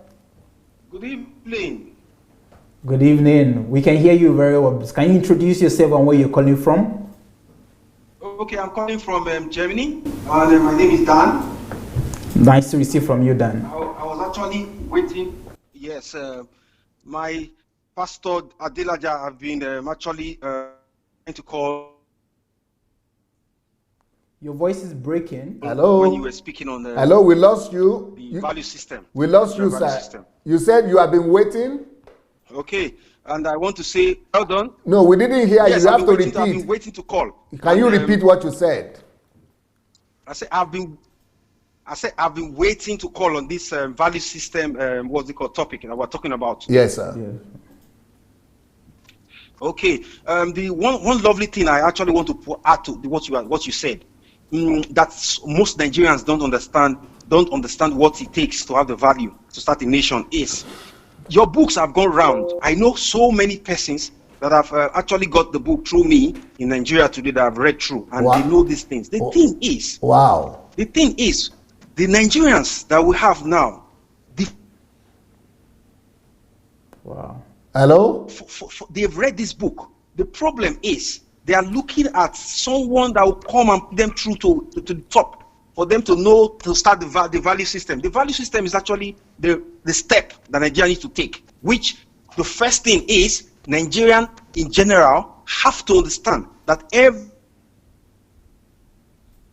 everybody have to take their biometrics and actually take their database so that we can have everybody that we know, that we can account for in Nigeria, which you talked about at first. Yes. When you were trying to explain every processes that we need to do to make Nigeria better today. Yes. The problem is we need to do that first, because as we are speaking now, Dr. Adelaja, my village is in Edo State. There are some persons that have committed crime in the east. They will come to the village to bear another name and start another fresh life. And start off their life all over again, which they cannot trace. Wow. They have committed crime in the east, and they will come to a village site to come and start up another life, rename themselves and say, my name is Peter. And in the east, their name is Ugochukwu. they have committed crime over there. We cannot trace those persons. Those persons are dead. No, seriously, that's what is happening. I have my dad has 2 houses in the village. One of the houses, I find out that there are 2 Igbo guys that are doing business there. I try to find out why will these guys, young guys, come to the village to set up a store where they sell drugs. I now try to find out. They said these guys will just come from the east and come and set up a store there. I said, these people, you don't know what they have done in their side. For them to pack off their load and come and set up something there, there must be something that have cooked. If Nigeria doesn't get their hearts together, that is how we'll be finding out people that will be moving around Nigeria, bearing names. Dan. There will be Dakpo in Lagos. They will be staying in Abuja and be bearing the Peter. Dan. Database, and there's no collection of data in Nigeria. Dan. Yes, sir. You are so correct. Do you know that in Kaduna, and some other northern states, yes, they were discovering, even in Kogi, they were discovering like 100 people, 40 people, 20 people that have been chained down in underground or in apartments, chained down and are being tortured. And nobody even knows that they were missing. Yes, sir. Yes, sir. Nobody knows their meetings. Their family cannot even report that they are looking for their brother. Their brother cannot be seen for 2-3 years now, and they will be in that house for a long time, and nobody knows they are existing. So, if Nigerians doesn't, it's Adelaja, you'll be talking about this thing. The first time I listened to you, you talked about how American and other great countries did their valid. They actually took their database and they now have their curriculum, which you said the curriculum was actually everybody in the TV stations. You talked. I didn't forget that topic. You said the TV stations were running was adverts for what the country need to be like. That if you want to cross the road, you have to stand. You have to do this. Everybody has to be behaving like human beings. Yes, like human beings. That's how the country will be in a value system, which will be the country tomorrow. Yes. So if they are thinking Nigeria cannot change, we can do this thing. This thing is actually what those people did to correct their past. What they said their past and what they have missed. If we do the same thing, somebody will beat traffic and will go in for it, and you cannot get the person when the person get to his house. That is how it is in Nigeria. So if we cannot get those data together, Dr. Adelaja, there's nothing that will work. I agree. I agree, sir. Because basically everybody just left and right, sir. Nobody wants to start. Nobody wants to begin it. We should start it. The thing is that if the government don't want to do it, some person should say we should bring out the logic. And I hope you go with me to Nigeria, because me, I'm taking the responsibility. I'm not going to wait for government though. Hello, sir. I hope you will go with me to Nigeria, because me, I want to go and take responsibility. If we wait for government to do that database collection, Dr. Adelaja, I tell you, I want to be in your team. I've said it before. I said, when you are ready, if the team will say this is where the team I have to be in the team. There's no time. I'm ready to join the team to Nigeria, and so I will know how to start set. No, it's true. I pray God, because what I was telling my wife today, I was talking to her. I told her, I said, I believe that the president is seeing what is going on. He's seeing what you are doing. He should invite you and invite some other from outside Nigeria and to tell you guys to sit down and talk. And you ask you guys, what do you think we should do to make this country different? And when you guys put these things on the table, the president should go and dive through that idea and fit it, so we will have the country can change for good. Thank you, sir. That is my prayer. Thank you so much. And I know that this government will realize that soon, and you will hear it in the news that they invited some great men from outside Nigeria that will come and change Nigeria, and you will be part of it. Thank you, sir. Thank you very much for your work, sir. And let me keep on watching the program and let other people contribute. Thank you very much, sir. Thank you, Daniel. Thank you, sir. Yes, sir. Wow. Bye-bye, sir. That's a very good contribution. And Dr. Sunday, what's going on in my mind right now is that you've said this statement before, but every time we have this program, it becomes even more clear that Nigeria is not a nation. We are not yet a nation, because we have not been defined. And we have not even been defined. Content has not been put in us. So we got independence, but what everybody was vying for are political positions and national cake. So that's what we have been doing from independence until today. You know the picture I have about Nigeria? This is a very bad picture. Make it tell us. The picture about Nigeria is, you know how a corpse, when you see a corpse, You have a caller. Okay, you will say it later. Hello, caller. Hello, dear. Say good evening. Yes, it's Adela. Yeah, it's Adela again. Yeah, actually, I mean, on this value system, there's even on this platform, we can all start, because even on the platform, right, we all use abusive languages to each other, and yet we say we want to go and correct a nation when ordinary group, we are still no values. We have no values, you know. It's a thing. It doesn't mean that you have to get to Nigeria before. Little, one by one, we start right now correcting ourselves. I have started correcting myself, because, you know, sometimes you can get so cross that you see some comment you want to blow, but then if you have inculcated, discipline yourself that, okay, no, I'm not going to go that way. I'll go a softer way to let them see the correction I want to make. You see, the languages we all use at times is even, I mean, not helpful at all. We can all do it little by little, because all of us on the platform here are not in the country. Those in the country, if we cannot do much on here, that we have all facilities, all privileges to see everything, you think those who have not seen what the Wi-Fi is, or what, you know, can they? No, we know the values have been damaged. Sister Adiola. Yeah. You know that the ones you are seeing on the platform also, nobody has inculcated those values in them now. So what do you expect? They are the same. They are also empty. But hang on, we've been listening to you, watching you, learning from you for the past 2-3 years. You have been, but somebody just coming today, somebody came in yesterday, somebody came in day before yesterday, somebody will come in tomorrow. All right then. Because I mean, I felt that if we on this small group can start little by little, first with ourselves, just like you first of all examine yourself. That, okay, what this man is saying, let me look at how I've developed in Nigeria, how I'm going to correct it and go further, because that's where the nation will get better. So start, no matter how small, let us start each and every one little by little, because now people have noticed from home that I don't get so cross like I used to before, and they start saying, what's wrong with you? And I say, no, you know, we have to go the other way. So they are now trying to reason the way I'm reasoning now, that okay, you know, you're going to go another. I say, yes, we can be hot, but calm down again, look at it logically, think it out, and then look way forward. How are we going to go forward? Everybody says, oh, Nigeria is a failure. I said, do you realize Nigeria is a failure? We Nigerians, we are the failure. You know, we are failed. So can we now see how we can get, because failure is meant for human beings, not for animals.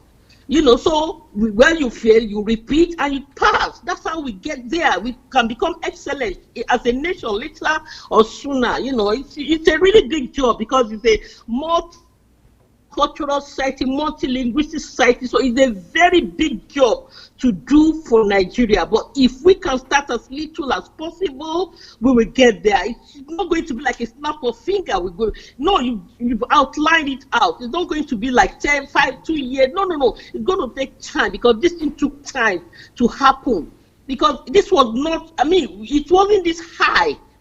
While I was growing up, it wasn't this high. It was there, but not this high. But now it's unbearable. It's unbelievable. So next thing to do is, how are we going to get to the level that will be good for all of us, be comfortable for the next generation and all that. And thank God you started with the church, because the church controls the majority of the population of that country. You know, the church has to go. There has to be a system in place where the government can control the church. You look at the various things going on the now. The arm lady, which means the pastors have been scamming people. People are now scamming them because that is what they learned. They are now scamming them back again. I'm sure.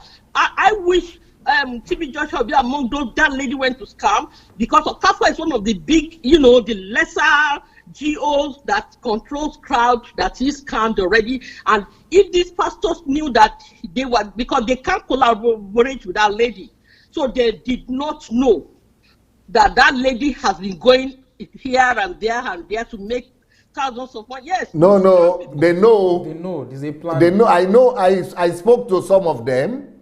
Yeah. Who are doing the same thing. They know. They will see them first of all in TB Joshua or Suleiman's place, and then call them. They have their agents. They will go. What I'm saying is that very lady cannot be known by Okafor and post it online. I don't think so. Okafor himself sent somebody to go and be looking for people like that professionally. Yeah, we know. But what I'm saying is that very lady that has gone, it's now about 7 places she's gone to now. Yeah, but the most important thing for them is that people will not know. They don't know that it will come out like this now. They have been doing this thing for long. This has damaged them. It has damaged their reputation in a big way now. People, Pastor, you look at the interview of what's his name now, Kenny Copeland. It means that as damaged as Nigerians are, so are Americans are damaged.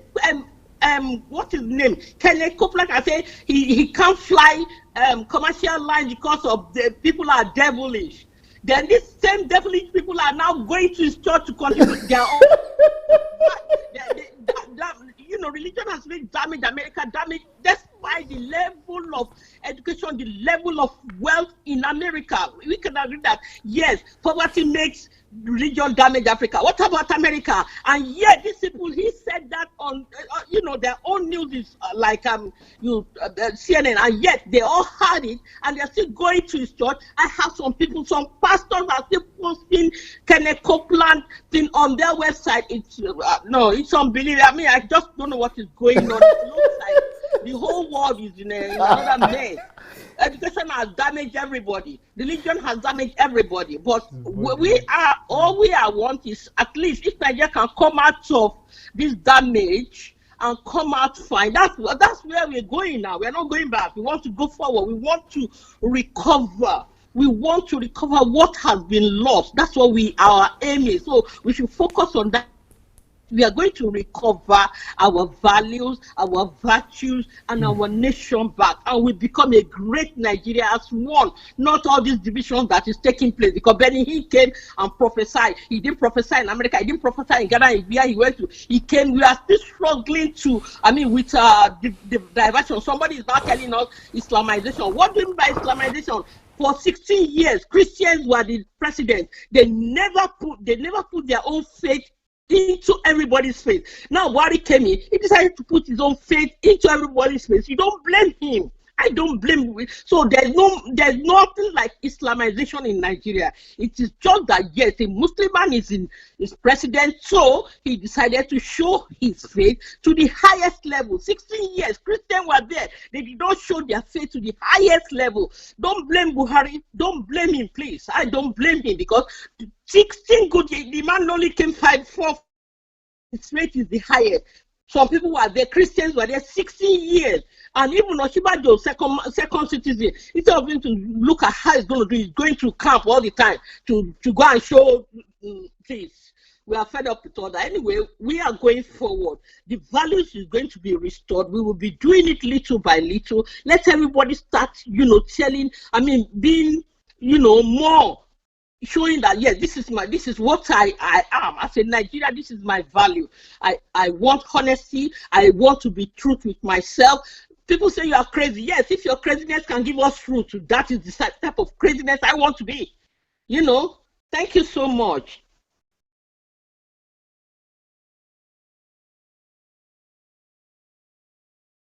True.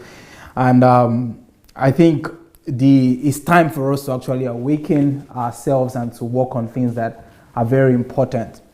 Pastor was talking about some of the picture I have in my mind, or I had in my mind during the previous caller.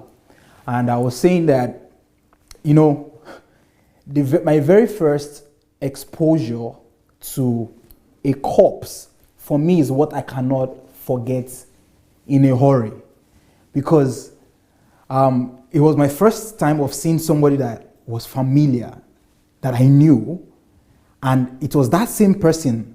Nothing changed, but I saw him lying down in the coffin. So for me, it was a very interesting experience, because I said, wait, this person, I know him, he's the same person that is lying down. I can see his body, but he's dead. No, I can't forget that picture in my mind. So why am I bringing that picture of a corpse? Is because that corpse that I saw, it was someone I knew, someone that I interacted with, I played with, but I could see his body, but I knew that if I said, okay, Bayo, please just a minute. Hello? Do I have a caller now? Okay. Hello, caller? DSA. Who is calling? This is Mabel from California, DSA. Okay. Hello, Mabel. No, let us speak as I will continue. Yeah, we're listening to you. Okay. All right, DSA. Yes, man. Hello, Joe. Hello, ma. Good evening to you from Kyiv, Ukraine. Pastor DSA. Yes, man. That name for you. Do you know, I was watching your system in YouTube, and you said something about Lagos State. Let me take Lagos State for example, to buttress the data collection thing. Yes. You said if Lagos State will, you to be in Lagos State, you must show evidence of what you are doing. Yes. DSA, that alone will divide Lagos into two. Half we leave. Half we leave. So what we are saying about data collection is very, very important. If you don't have anything doing, but then let government match it with what they will be doing, because some want to do something, but they don't have anything to do. So with that, Nigeria will change, DSA. The solution you are bringing is so amazing. It's so mind-blowing. And it looks so simple.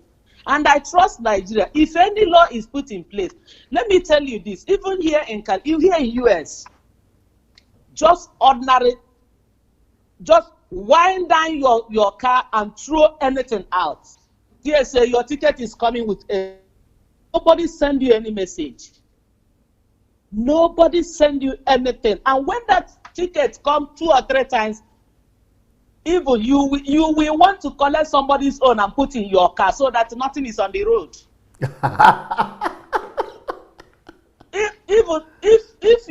If you go to court, you will pay that fine, and the attorney will tell you to carry a placard in a freeway. Do you know what will be on the placard? I'm an idiot for trashing the road. That's what you carry. With the fine you will pay. Nobody send you any message. So with laws put in place, it will work. And you were saying something where you wanted to cross the road, that the light was red. About system, the light was red, and you said, nobody is here, now let's cross. They say, wait. And one day, you guys tried crossing. You didn't know where police people came from, nowhere. To say, please, 5, please, 10. And you were holding your mouth not to talk, because the moment you argue, you are arguing, money is increasing. It happens here. Somebody was saying that he was running late, and he passed where he not supposed to pass, and the police stopped him, and he said, please, I'm running late. And he said, are you trying to stop me from doing my job? He said, no. Even from saying no, the money was increasing. So with this in Nigeria, that we don't listen, that we don't hear, is because he haven't come. If he does come, we will, because we are listening here. We are still Nigerians here, but we are listening. Because nobody send you message, DSA. You have to obey.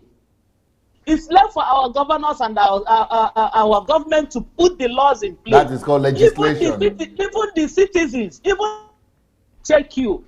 even the citizens will even be checking you. One time I was in the train station and the card where I supposed to buy, it wasn't working. So I, as a Nigerian, I said, okay, this one is not working, let me pass. The officer came and said, what just happened? I said, it's not working, so what, should I be there? He said, okay. If it's not working, you have to look around and look for any staff around and know what to do. I said, okay, I didn't know, please. He said, it's not a question of please. If I please you, the camera is watching me and the camera is watching you. So there's no going back. I have to collect my ticket, DSA. Wow. So if the system is put in place that we are Nigerians, that we don't obey law, we will obey. I'm telling you. I wish our government will call you, as the first caller said, I wish government will invite people like you. This time around, I'm so happy what is good. If I tell you I'm just rejoicing to some of these pastors, I'm not rejoicing because I know it's gonna come. Because you can do nothing but say the truth. If you don't say the truth, you're wasting your time. I was arguing with somebody on the Facebook and I said, system works better than prayer. DSA haven't got loose. How can she say that? How can she? The main person even said, you don't know God. I said, please, can you teach me God? Do you know, up till now, he's not answered teaching me God. He just said, is that an answer? So, truth cannot be stopped by any human being. If they want, let Adeboye agree with you. Let Oyedepo. If they want, let they agree. If they don't want, the wind of truth will come and disgrace them beyond measure. This is not a threat. It's not even a promise. It's what will happen. Because truth will stand the test of time. We are Nigerians here and we obey the law. So why would, if from bring any Nigeria down here to California, 2 tickets, it's only the thing that he will pay. Just 2 tickets. Just 2 tickets will just correct that your brain that cannot be corrected. And that you're a homeowner, in America, your homeowner and your homeless is a thin line. Just make sure you don't. Only one law that can take you out of that house. Just let that your mortgage day get to 1st and 2nd, and they said 3rd is the last day. If you like, let it be that you paid for 30 years. You're gonna be a homeless. Rent the highest car if you like. Rent jets. Don't pay the next day. They have their duplicate key. They will come and pick. If you are coming now that you wanna use your car is gone because they've taken it. So, DSA, Nigeria that were unruly, I don't even believe it. We will obey when the right system is put in place. Thank you so much, DSA. Well said. I can't but keep thanking What you said is what I call legislation. There you go. Thank you, sir. Thank you, Mai. Thank you. Thank you so much, sir. Beautiful. Thank you, Mabel, for your contribution. Well, there a lot of processes are going on in my mind right now about what we need to do in Nigeria. But coming back to what I was saying about the picture that I had, I just saw the picture of Nigeria as a corpse, having the body, appearing as a nation, but is dead within, And the picture, my first experience of seeing a live corpse just came to my mind. That's just how Nigeria is. If we want to list the names of nations in Africa, Nigeria will be one of the top. But we are dead. And why? Because we don't have what defines a nation. We lack it. Those values, the identity, like you were saying. So we're just like dead. And it just makes me even more burdened about my nation and why I have no choice. This is a matter of life and death. It's a matter of finding something that I've not just to live for, but find something to die for. That even if I don't live to see the realization of this, but this must happen. Nigeria must gain or must have our identity. Nigerians must have their identity. And we must be identified not by what we know now, by our scam and by fraud. But we must be identified by our values. So That's what I wanted to share, Pastor. Beautiful. I think we have a caller now. You had said that a lot of things are going through your mind. Yes. While she was talking about the legislation, and I was just asking myself a question: if Nigeria really wants to go through that route, because there are many things that are written in paper right now that have been legislated. You're talking about the spraying of money that has been legislated. The thing is passed, but even the parliament people are doing it. I think we have a caller. Okay. Hello. Hello, caller. Good evening. Good evening. This is Uche Ajebu from Aberdeen. Aberdeen in Scotland. In Scotland, yes, sir. Welcome, sir. Yes, sir. Just wanted to make a contribution. Thank you for the talk. Interesting. Just wanted to add that for Nigeria to really change, there is a lot that we really need to revisit. To inculcate value in us, sometimes it begins with the family. If you can't have value just by pure legislation. You are very correct, sir. Hello? Oh. Hello? Hello, sorry. Yeah, sorry, the call was just coming through my phone. Legislation alone cannot change the whole nation. You are very right. Our families, is important to inculcate values. Yes. Discipline. Yes. From home. It is families that make a community. Yes. It's community that makes what maybe a local government or a state, and it's a collection of states that makes a nation. If we can't get it right from home, we'll begin to have problems. Very correct. I've lived in UK for 21 years now, and each time I leave here, going back to Nigeria, often I shed tears. Tears just literally drop from my eye. You realize when you are living here, you will see Nigerians. They will kill. They will behave like human beings. Like human beings. They will kill on the line, and as long once you live here and 30 minutes to Lagos, and they say we are into Lagos, it seems there is a demon that enters into the aircraft. Every person's eye is wide. You realize disorderliness, and then you are wondering, you are asking yourself, I thought these were the people I traveled with. They behaved well. What has come over them? You will realize there is no tolerance, no patience, no standard. There is no law. Nobody obeys any law. And these things begin from home. These things begin from home. When parents could send their children to somewhere and say, just go. And they said, oh, I need to kill. Don't kill, just go. When you reach there, just submit this letter, just this script, give it to brother so and so. He will drop the queue and put you in the front. We begin to that are not helpful in our children. And for the values to change the value system of Nigeria, we begin at home.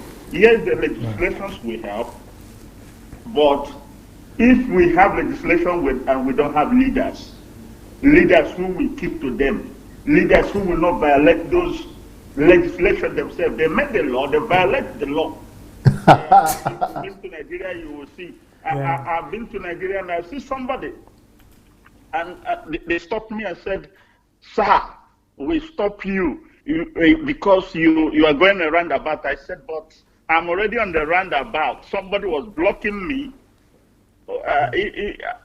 I'm already in the roundabout. Somebody is blocking me, and he just jumped into my car. And once he saw my driver's license, oh, your driver's license is international driving permit. So big money. And now he jumped into my car to drive me. And he's driving opposite direction. Counter the traffic. Because he's wearing he's breaking the law, driving my car. Because he's what? He's a policeman. These are the same people that destroys everything. So, to be honest, my candid opinion or addition is that whatever we begin at home. You are very correct, sir. Children, very correct. Embrace a little bit of discipline, and then those are the leaders. We have leaders. The leaders should be able to show us how things are done, not they themselves destroying the same law that they have been put in place to protect. Beautiful. Thank you, sir. Thank you, and God bless. Beautiful contribution. Beautiful. Thank you, sir. Yes, sir. Great. Yeah, maybe because we didn't mention I mentioned legislation. And you also meant? I mentioned also propagation, but I didn't break it down. Yeah. So because I didn't break it down, he didn't get that other part. That is fine. So, but just for his help, to help him, he's so correct. It's very, very absolutely correct. What we didn't break down in terms of, we mentioned the legislation, yes, but the other thing that I mentioned is propagation, but I didn't break it down. Propagation happens through family values. Yeah. There are 4 mountains from which values are propagated. 4 or 5. That's 5. 5. One is family. Second is education. Third is religion, pulpit. Yeah. Then media and organizations and social organizations like NGO, non-governmental pressure groups. So those are the main ways that and family is one of the 5 ways of propagation, but that is propagation. Yeah. But today I only laid more emphasis on legislation.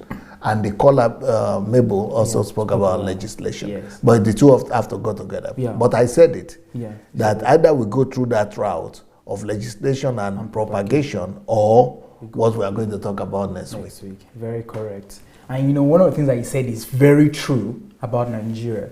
And that's the reason, and before you call, we're talking about it, that the people who are supposed to be legislators, who are meant to pass the law, they are the very ones, like Dino that we showed, they are the ones breaking the law. So it's just a tragedy in Nigeria where law enforcers... It's not a tragedy. There's a reason for it. If you use the scientific method again, you will just go, let's ask questions. Yeah. And let's go to the roots. And let's come forth with a hypothesis. And the hypothesis, and not just the hypothesis now, but the experiments that we have done, and the results that have come to, the solution is very easy. Yeah. Why it is like that? Yeah, because the enforcers lack values themselves. Yes, but what value? The particular value that answers for that is, I think we have a caller.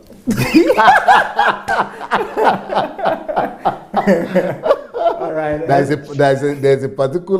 an absence of a particular value. Hello, DSA. For that. Yes, sir. Good evening, sir. Good evening, sir. Dr. Anu. Good evening. Good evening. How have you been? Well, we're having a great discussion here, and well done. I've been following your work with brother Israel. When you came back, it's just a pity that I was so busy. I would have loved to probably find a way to meet up with you. Well, my name is Oshibajo Michael. Oh, we couldn't even recognize your voice. I was like, who's? I couldn't. I've been a whole lot busy just trying to find a lot of things in place. I just trying to put my, restructure myself. Beautiful. I'm actually planning to go back to law school. Wow. Yes, because I found out that it's one of the tools that I'm going to need with some of the things I want to embark on. I need to be literate in law. You are changing everything. So, totally. It's a rebuild. Wow. And I studied sciences all my life. But now, where I'm going to, I need to, you know, have some degree and some understanding in law and really give myself to it. So even though it looks like it's a bit late, but someone said the best time to plant a tree is 20 years ago. Another best time is now. You know, so that because of that, I've been a little bit into a lot of stuff. That's why I wasn't able to meet up, and I've not been calling in like I should. But you know, today's program is so interesting, and it's funny that this was the question I and my pastor were discussing about this like 3 days ago. That where do we even start to fix Nigeria from? Where do we start from? And I had some issues over the week, and I found out that the problem is much about the legislation, just like this person rightly said, the last caller. It's not so much about the legislation. As a matter of fact, the people who are even making the law, they are just making it for the sake of making, so it doesn't look like they are not doing anything. Can you speak closer to more into your device, please? Hello, can you hear me now? Yes. Okay, so the problem is not so much about the legislation, DSA. Yes. Because over the course of 2 weeks ago, I had to be in the court. You know, I was at the court, and I realized that even in the court, a lot of things that were legislated, that have been passed, that are law, that is in the Constitution, these people don't care about it. Nobody lives by it. It's a pity that you called before I spoke, but I was about to address that before you spoke. Before you called, but after your call, maybe I will address that. Yes. Why that nobody happens? Follows it. Nobody follows it. And the funny thing about it is that everybody has taken that to be normal. It's normal. You know, if a police in Nigeria that's supposed to be the one enforcing law, for example, will arrest a minor and they will put him in cell, and the minor can be there for 1 week. If he doesn't have the power or the finances to get a lawyer, they will take advantage of that boy, and that boy can be abused in the cell. So it is not so much about the legislator. It is every individual. Every individual. Something is missing in us that we don't respect truth. You know, I was listening to one of your message today, you know, just in 2007. And in that message, you were talking about the things that make nations great. And one of the values you talk about is truth or honesty. If you remember, sir, you remember that message? Definitely. Yes, honesty. You know, our nations were built because every individual in that place is honest. And you used Switzerland as an example.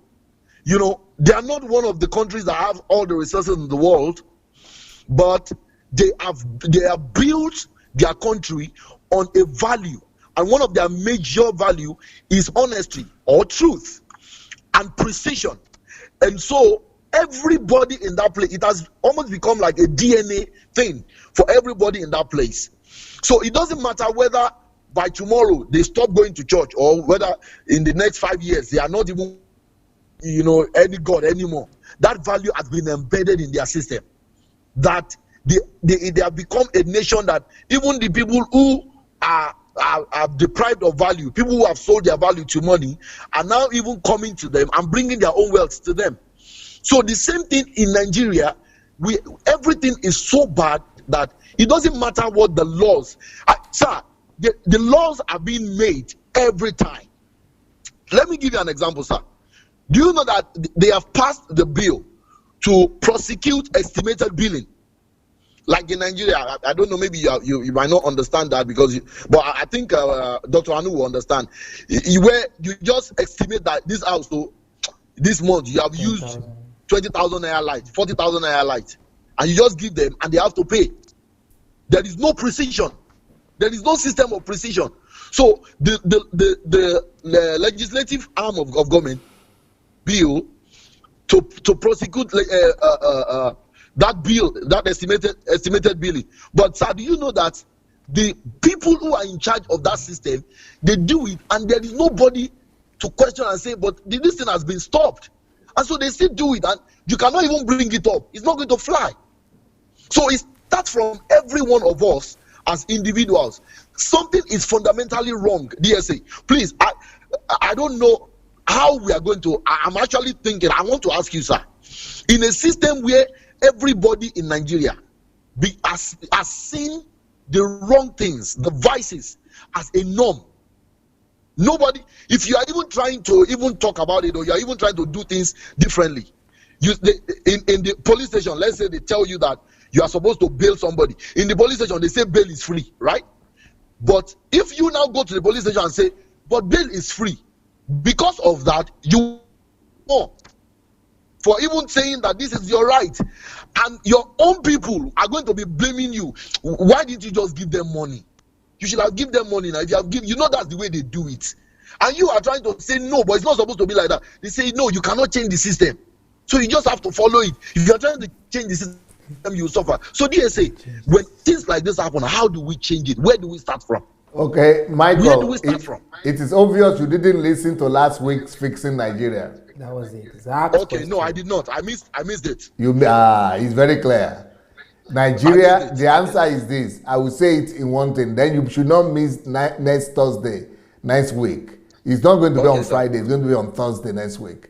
Okay. But the answer is Nigeria cannot be repaired. Fixed. Okay. I think I heard that Nigeria needs to be rebuilt. Nigeria needs to be replaced. Replaced. Yes. And that's what I'm going to talk about next Thursday. Wow.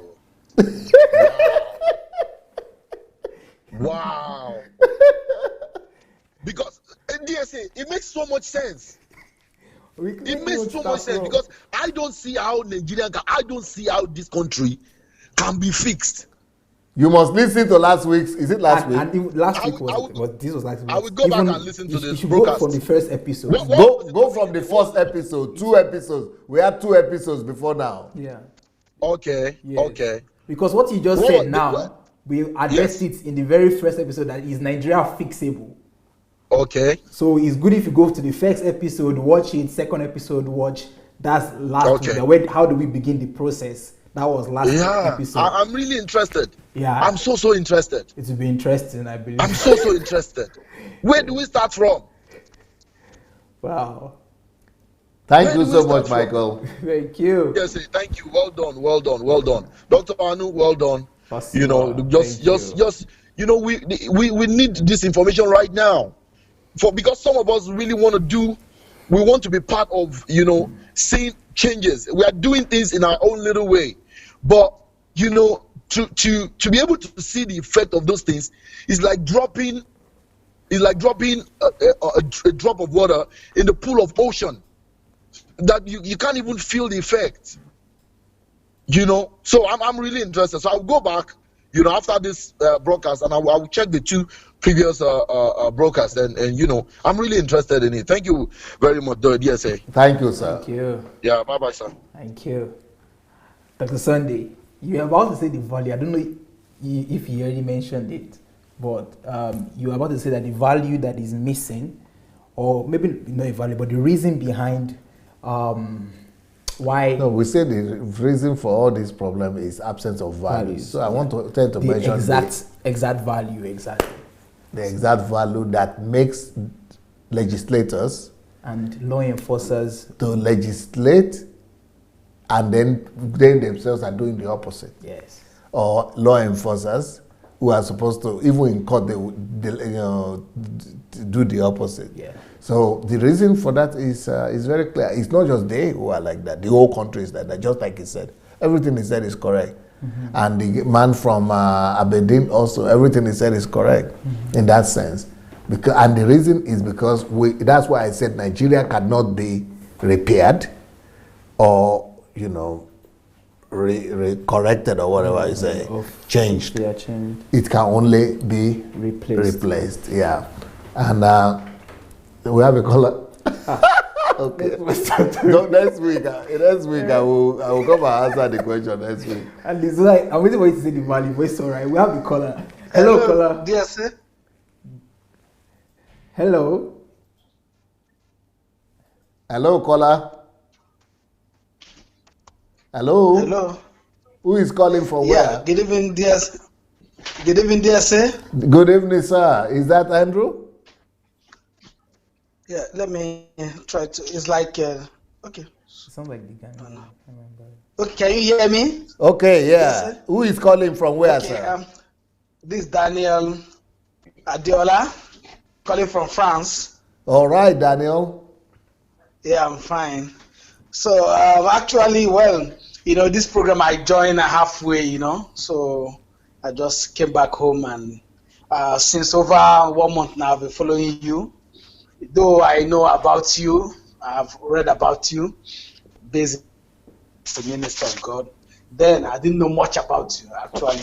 Then it was later when I started, watching, your programs on YouTube. Then I was following this lady also in London called Mayowa, So actually, but I don't want to talk about what you are doing right now, the program you are hosting now, because I didn't know much what you are saying about that. So, but I just want to comment on the previous video I've watched concerning you and your plans for Nigeria, how you want to fix Nigeria, Yes, sir. So I'm excited. I'm excited because for me, my mindset too before towards Christianity in Nigeria was like, I know the little money I spent too concerning churches, but it's like, my vision, my mindset later changed, just not up to 6 months, because God was trying to show me some things like in dream, a lot of things concerning Christianity, some men of God in Nigeria. So the thing captured my mind, and I was like, my eyes was open. Even this, I can tell you that one time I went to South Africa, to visit a prophet also there. Oh. Yeah, I went to, it's called Makananiza, Prophet Makananiza. My God. Yeah, in South Africa, Joburg. My God. Yeah, because I was having issue in my marriage stuff, because I was married to a French woman. So, I went there. Then, I paid for my lodge, paid for everything. He took because I wanted to just remain with my wife, because we are having issues for years and stuff like that. But the money I paid was like nothing happened, because I wanted peace, in my marriage, like to restore my marriage back. He just saw me. It's like what the guys are doing there, working with him. It's like when they see you, I lodged there in there. They have an apartment, I stayed like 2-3 days. I said, but I want to see this man of God. They told me, hey, relax. They prepare food for me. I paid for it. Maybe I paid like, I think 600 euros, for 2-3 days. Then they told me they will come, the ladies working with him in the church, they will come and ask me, okay, why do you come? Okay, this, that, they will play with you with ties to get informations. And for me, because my mind said that my eyes is not open yet, I was like, okay, I just come, to seek some things, They will whine you, they will try to, to get something from you. Then after the day I want to see the man finally, so they now come, the man, I said, okay, because already I feel some form, So they will ask you some information. So those girls, those people working with him, will give him information about the visitor coming. So he now said, okay, you have a brother like this. Your brother, he mentioned my brother name because I wrote it down. This, that. Okay, so your wife, okay, this picture, don't worry, I'll pray for you. You're going to, everything will be all right when you go back. You'll be with her. This, but all those things are just, like fake, so actually, my eye was not open yet. I don't believe. I came back, just like even my wife told me, my ex, she said, okay, you went to church, I did all these prophets, they are fake, because she's not a believer actually, my wife. Yes, are you with me? Oh yeah, we're hearing you. Yeah, so she's not a believer, So, but along the line, just to cut my story short, everything happened. All Omo in Death Awori, the prophet, he came to Germany. I was there in Germany. All these who is things. that? Who is that? I didn't hear what you said. Who came to Germany? Omo, prophet Jeremiah Omotutufiye. Oh, Fufeyin. Omotutufiye. Yeah, Fufeyin. Jeremiah. Delta. You fell for that. You fell for that one too. Yes, I went to Germany too, but actually I didn't buy. I just buy some stuff. I didn't buy much. I took my oil there. He prayed on it. He said, "Your problem is solved." This, that. Then I came back, but after nothing happened. So in fact, after everything, then I now begin to realize. I said, "What's happening in Nigeria? What is happening? All these prophets are they real? Even my ex, my wife was telling me that all these prophets they are fake. All these things they are doing on the internet, you watch them every time you watch on YouTube."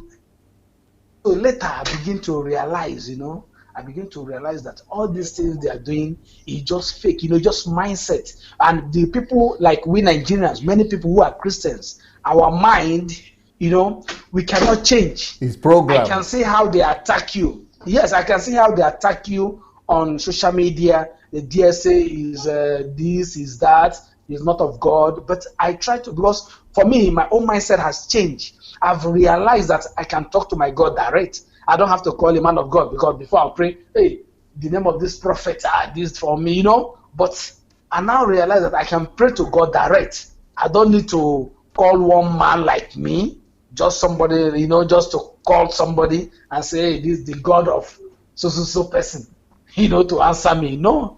So I talk to God direct. I realize, even at times, I join some program in Nigeria. I follow some of those, some pastor, see what they are saying. Then after I make some comment telling people to change their mindset, that they, like yesterday I watched Apostle Suleiman. He was doing a program in his church. You know what happened? He was asking people to pay 100,000. So when he wanted to say it, then the media, they stopped. When he wanted to say, okay, you somebody who's going to give me so amount, they stopped. The media, they stop the volume, that they load the volume, we can't hear nothing. Then me, I was like, I was anxious to know. Then I type, I said, please, is how much? Someone now told me 100,000. Then I now said, what is it for? One person said, it's just 100K. So I said, but why? I said, this guy is cheating you guys. Why is it? The other guy said, you are staying abroad. Hey, your mindset, what are you saying? You are a devil. I said, yes, I'm a devil. I accepted. But why should you say people should pay 100,000? And you see women, men, everybody came out there during the offering. How can you just call money? You say bring 100,000, and people are maybe he will just make millions, maybe just millions. A lot of people came out to pay the 100,000. Some will just maybe check or through transaction. They pay. They have POS in church. A lot of things. So I'm wondering what is happening in Nigeria. They say if you can fix our country, we are in support. I went to Nigeria last year. This year, March. So the local church my wife is attending, the CAC, we did our dedication for our baby. Then I wanted to buy because I want to present a chair for them, Then I bought the chair. So the man handling the CAC church is an old man, like 70. Then he called me. He sees me, but he doesn't know where I'm from. Whether I'm based in Europe, he doesn't know, because I didn't tell people where I'm from. They just see me coming there, worship, I go home. But at times what they are saying, I don't accept it, because it's just wrong, wrong things they are doing in Nigeria. I'll keep, because I've stayed in Europe since 2009. So I know, I've seen life. I've moved, I've seen, the idea, the way we handle Christianity in Nigeria is very wrong. So the man told me that, okay, he said, my brother, this chair you bought is not good. But can you buy a quality one? Then I called the pastor. I said, excuse me. I said, but why should you tell me that? I said, I bought something for you to accept it. You said I should buy quality one. I said, this is what I can afford. If you don't want it, please leave it. Yeah, it's wrong. He wanted to do a program like they said they want to ordain him or something, Then he is trying to that I'm going to pay 10,000 naira. Everybody 10,000. I said I'm not going to pay. He came to me during program. Church was on because the wife is like prophetess. He will be moving around. He said, Mr. Daniel, hey, you, because they said all men should to raise their hand that if you want to pay 10,000. Me, I kept my hand, but he was looking at me that this man, I think he can pay 10,000. Why is not raising? He came to me during the program. He said, "Hey, Mr. Daniel, you don't want to raise your hand? You will pay." I said, "Sir, I'm sorry, I don't have 10,000." He said, "No, you have to pay." I said, "No, I don't have." Because you want, and the church is very small. You just want to do a program. You want us to pay 10,000. I was just laughing. I told my wife, I said, "See these people." And my wife, she her own orientation. I think she's very good too. She's open-minded. She knows about all these churches things. She will tell me all the. I used to tell my wife, "You need to watch DSA. You need to watch the idea. What is? In fact, I'm just in love with DSA." So I said, "You need to watch the way it's tackling all these big men of God. All these people call themselves big men of God.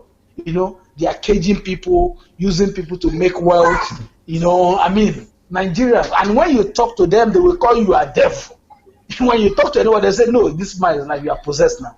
I said, "Which possessed? We are saying the right thing." DSA is trying to open your eyes. I watch your program. You talk about Pastor Kumuyi, all those stuff, And there's one guy that made a call. The guy called in. He said when he was watching Kumuyi said, "Don't watch television those days, But along the line, what happened? He started using TV too. He made people, so many ladies did not marry, both redeem, everything. DSA, where we are going. Our economy is shamble. Nigeria is just down.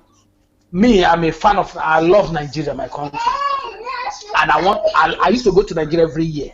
So I just want how Nigeria can, in fact, to improve. And right now, I'm trying to do a charity organization too in Nigeria, because I see the young people. Anytime I go to Nigeria, the little I can do, I offer the people to, the keys in the street. Some people cannot afford.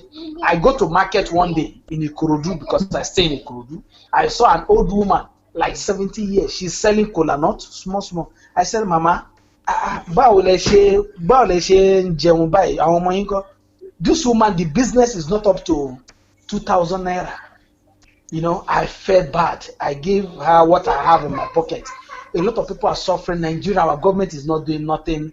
There are some people with charity organization too. On Nigerian diaspora, anybody that can support. We are not going to wait for only the president or the government people.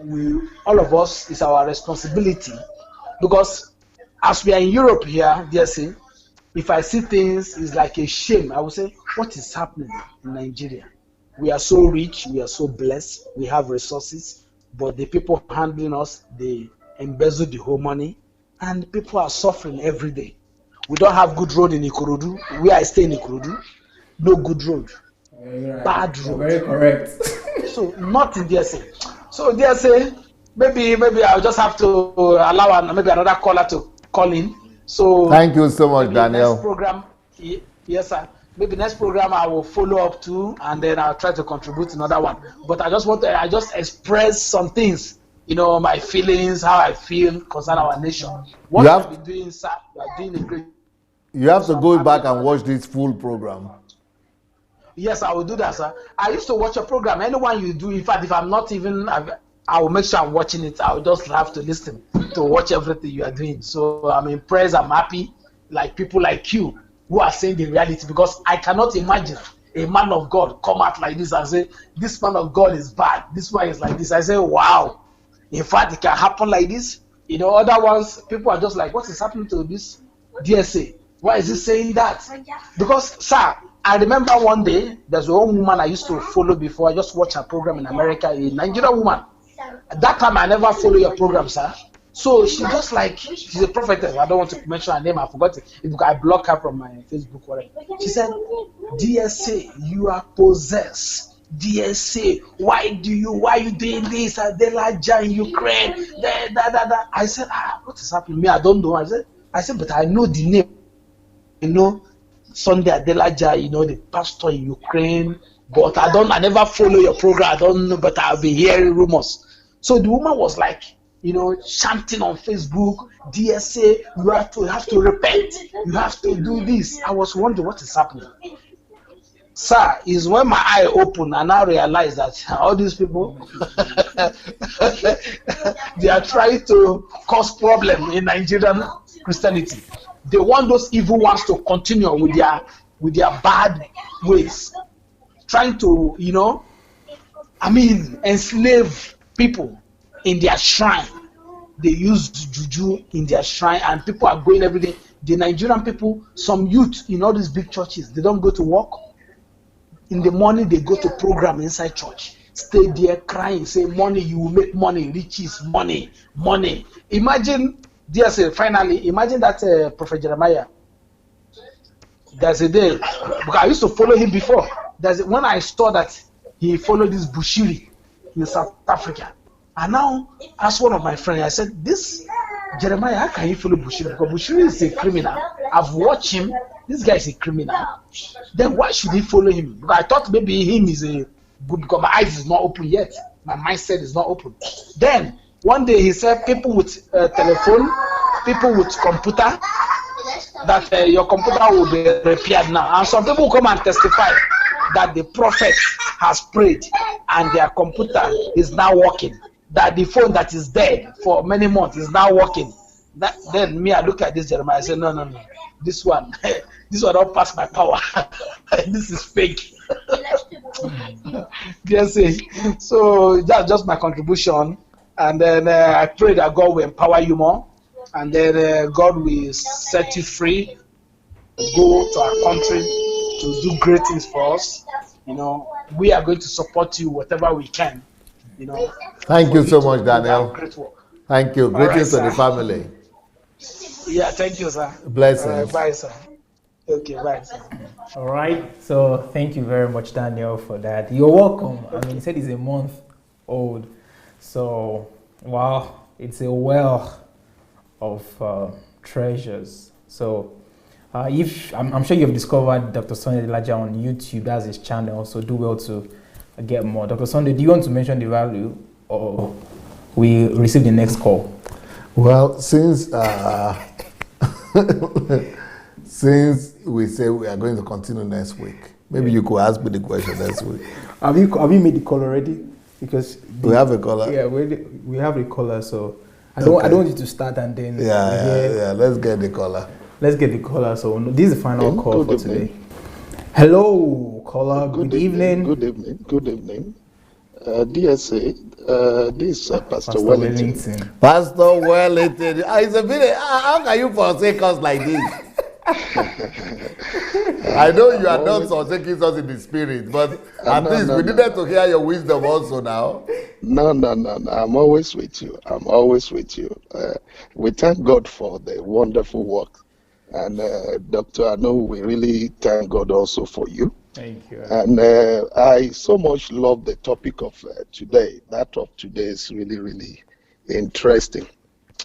I would like us to be very, very careful when it comes to these sudden interventions. I mean, what we've been hearing, many of them, the politicians in Nigeria, just talking about the value system. We don't always hear this 10 years ago. We don't always hear it 5 years ago. Even 2 years ago.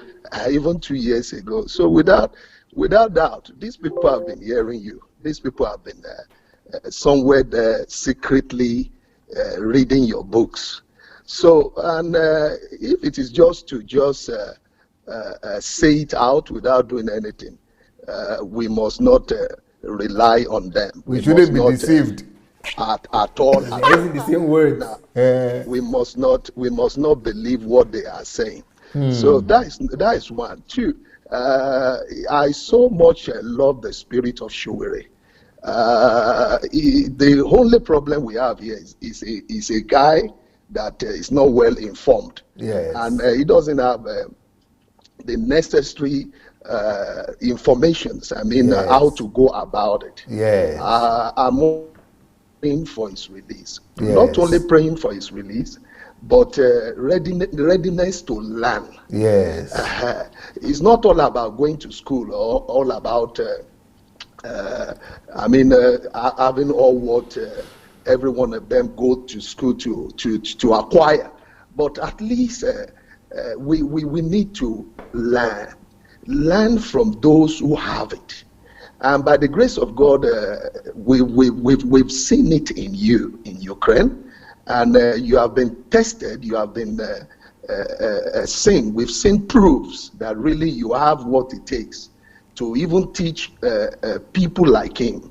So I'm one of those praying for his release, and at the same time believing in God that people like him will join, because we have two sets of people here.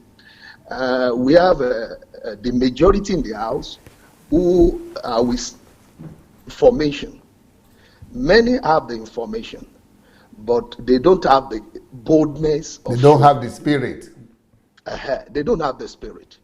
But Showere has the spirit, yes, but doesn't have the information, the knowledge, the information. So these are the two kinds of people we have. So none of them should be thrown away. We should be believing in God that everybody should come to the knowledge of the word. I mean, what it takes to put in place this value system, and at the same time receive boldness. So the kind of boldness that this guy has, sir, should be added with knowledge.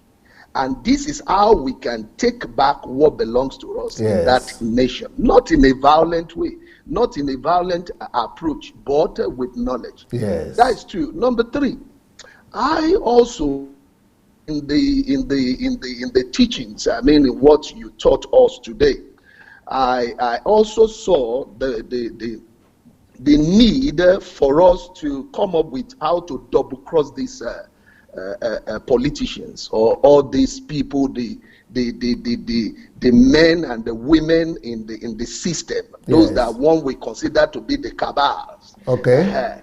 Those that are there waiting for us to come and bow to them if, yes, we would like to put in place this value system. So, because they are talk and talk and talk. Since we don't have confidence in them, your idea in coming up with, breeding and teaching people like Showere, people who wants to become, a president, who, yes, wants to be rulers, leaders, yes, is a very good idea. Because once we have people like this in place, that can at least double cross. When I love the word double cross, because double crossing them is in a way that saying, okay, you are the one there, you want to be doing what you have been doing, okay, but we want to come up with another way. We don't want to join your gang. We don't want to assign to your ways and manners. We want to come up with another. So these are this kind of people must come and learn from you. And I really love that idea of you. Coming up with a teaching, a series that will help people in this category. Exactly. So, and I really want to thank Brother Israel, Dr. Anu, and Dr. Victor, all of them that have been doing wonderful work in Nigeria. Because while waiting for you, there is a need of people to start something. Yes. They have already started something, and this is an encouragement for others. Everybody that is talking about doing something, starting something, seeing what Brother Israel is doing is an encouragement for us to know that, look, we should not be talking about DSA alone.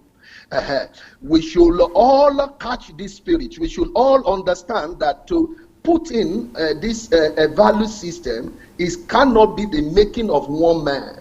It cannot be achieved by only one man, and it's part of your teaching, sir. Yes, sir. Your teaching is quite clear. You want as many as possible to go there and start something. Yes, sir. So we should continue just as Brother Israel is doing. People are encouraged, and we need more on the ground. Pending the time you will come, and even when you come, by the grace of God, you will be able to now crown whatsoever they are doing on ground. You will be able to crown it in the mighty name of Jesus. Amen. Now, the book of Proverbs is clear on that, in that area when it comes to value system. The book of Proverbs chapter 14 verse 34. Righteousness exalts a nation, and sin is more or less a disgrace to his people. Now, you taught on this area. This is something that either we like it or not, any nation that will survive, we make it here on earth.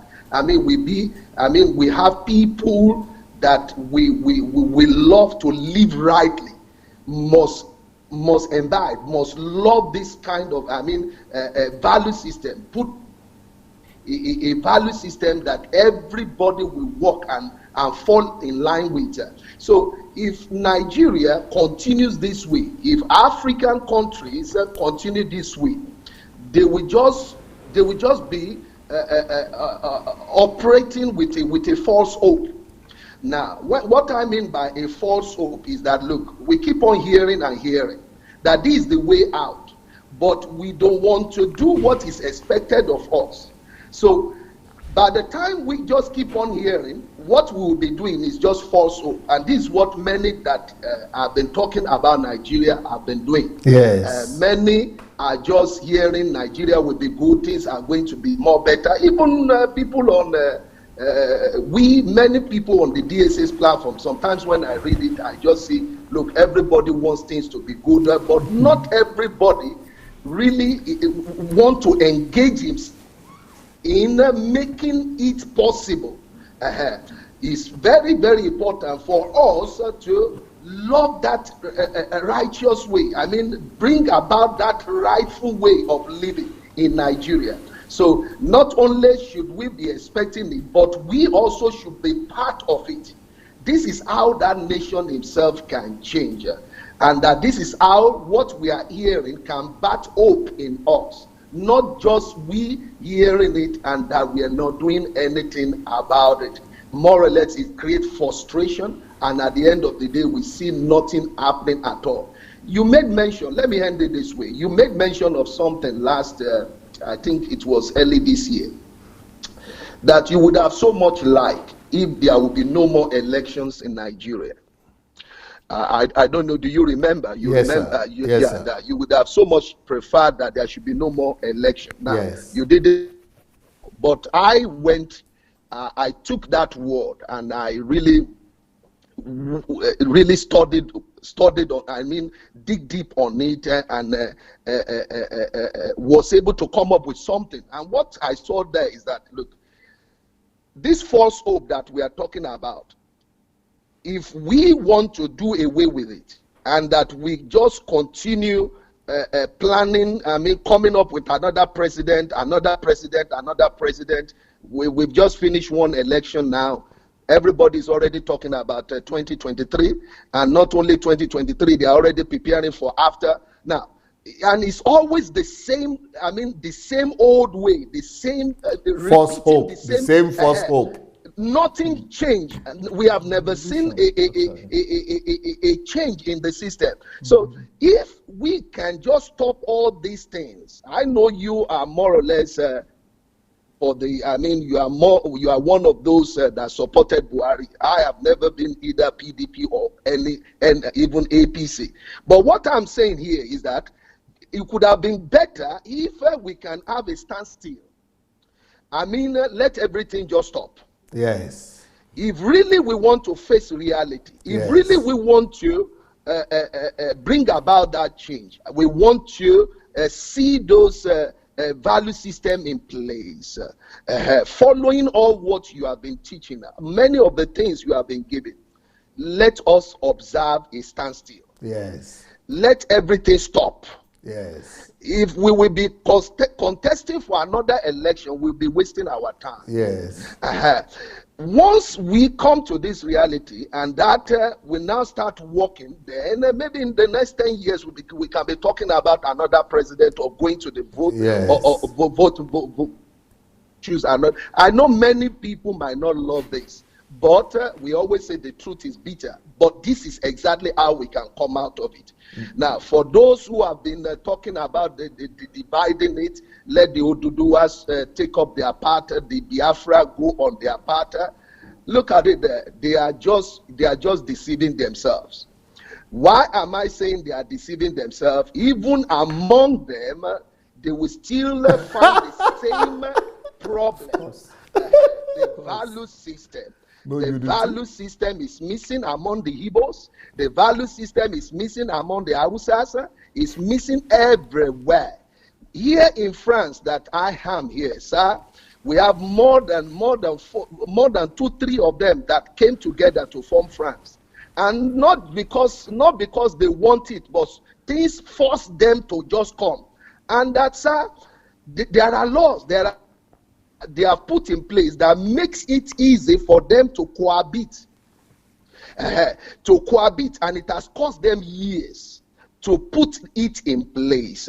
So those calling for division, those calling for Biafra, those calling for different kinds of whatsoever they want, they have not yet come to the reality of things that, look, that nation needs the right thing. I mean, the real solution. And the real solution is exactly what you have diagnosed, is exactly what you have seen, and this is the value system. So I'm believing in God for that change, and it will come to pass in the mighty name of Jesus. Amen. Thank you very Amen. much. Thank you very much. Wow. Thank you very much. You are always loaded. To God be the glory, sir. Glory to God. Thank you, sir. Thank you, sir. Thank you, sir. Bye. Thank you. Well, that's Pastor Wellington from France. Thank you very much for your call. Well, we've had a very long discussion. I don't know. Well, I'm going to postpone that question to next week. Yeah. And next week, just so you know, our dear viewers, we're not going to have it on Friday.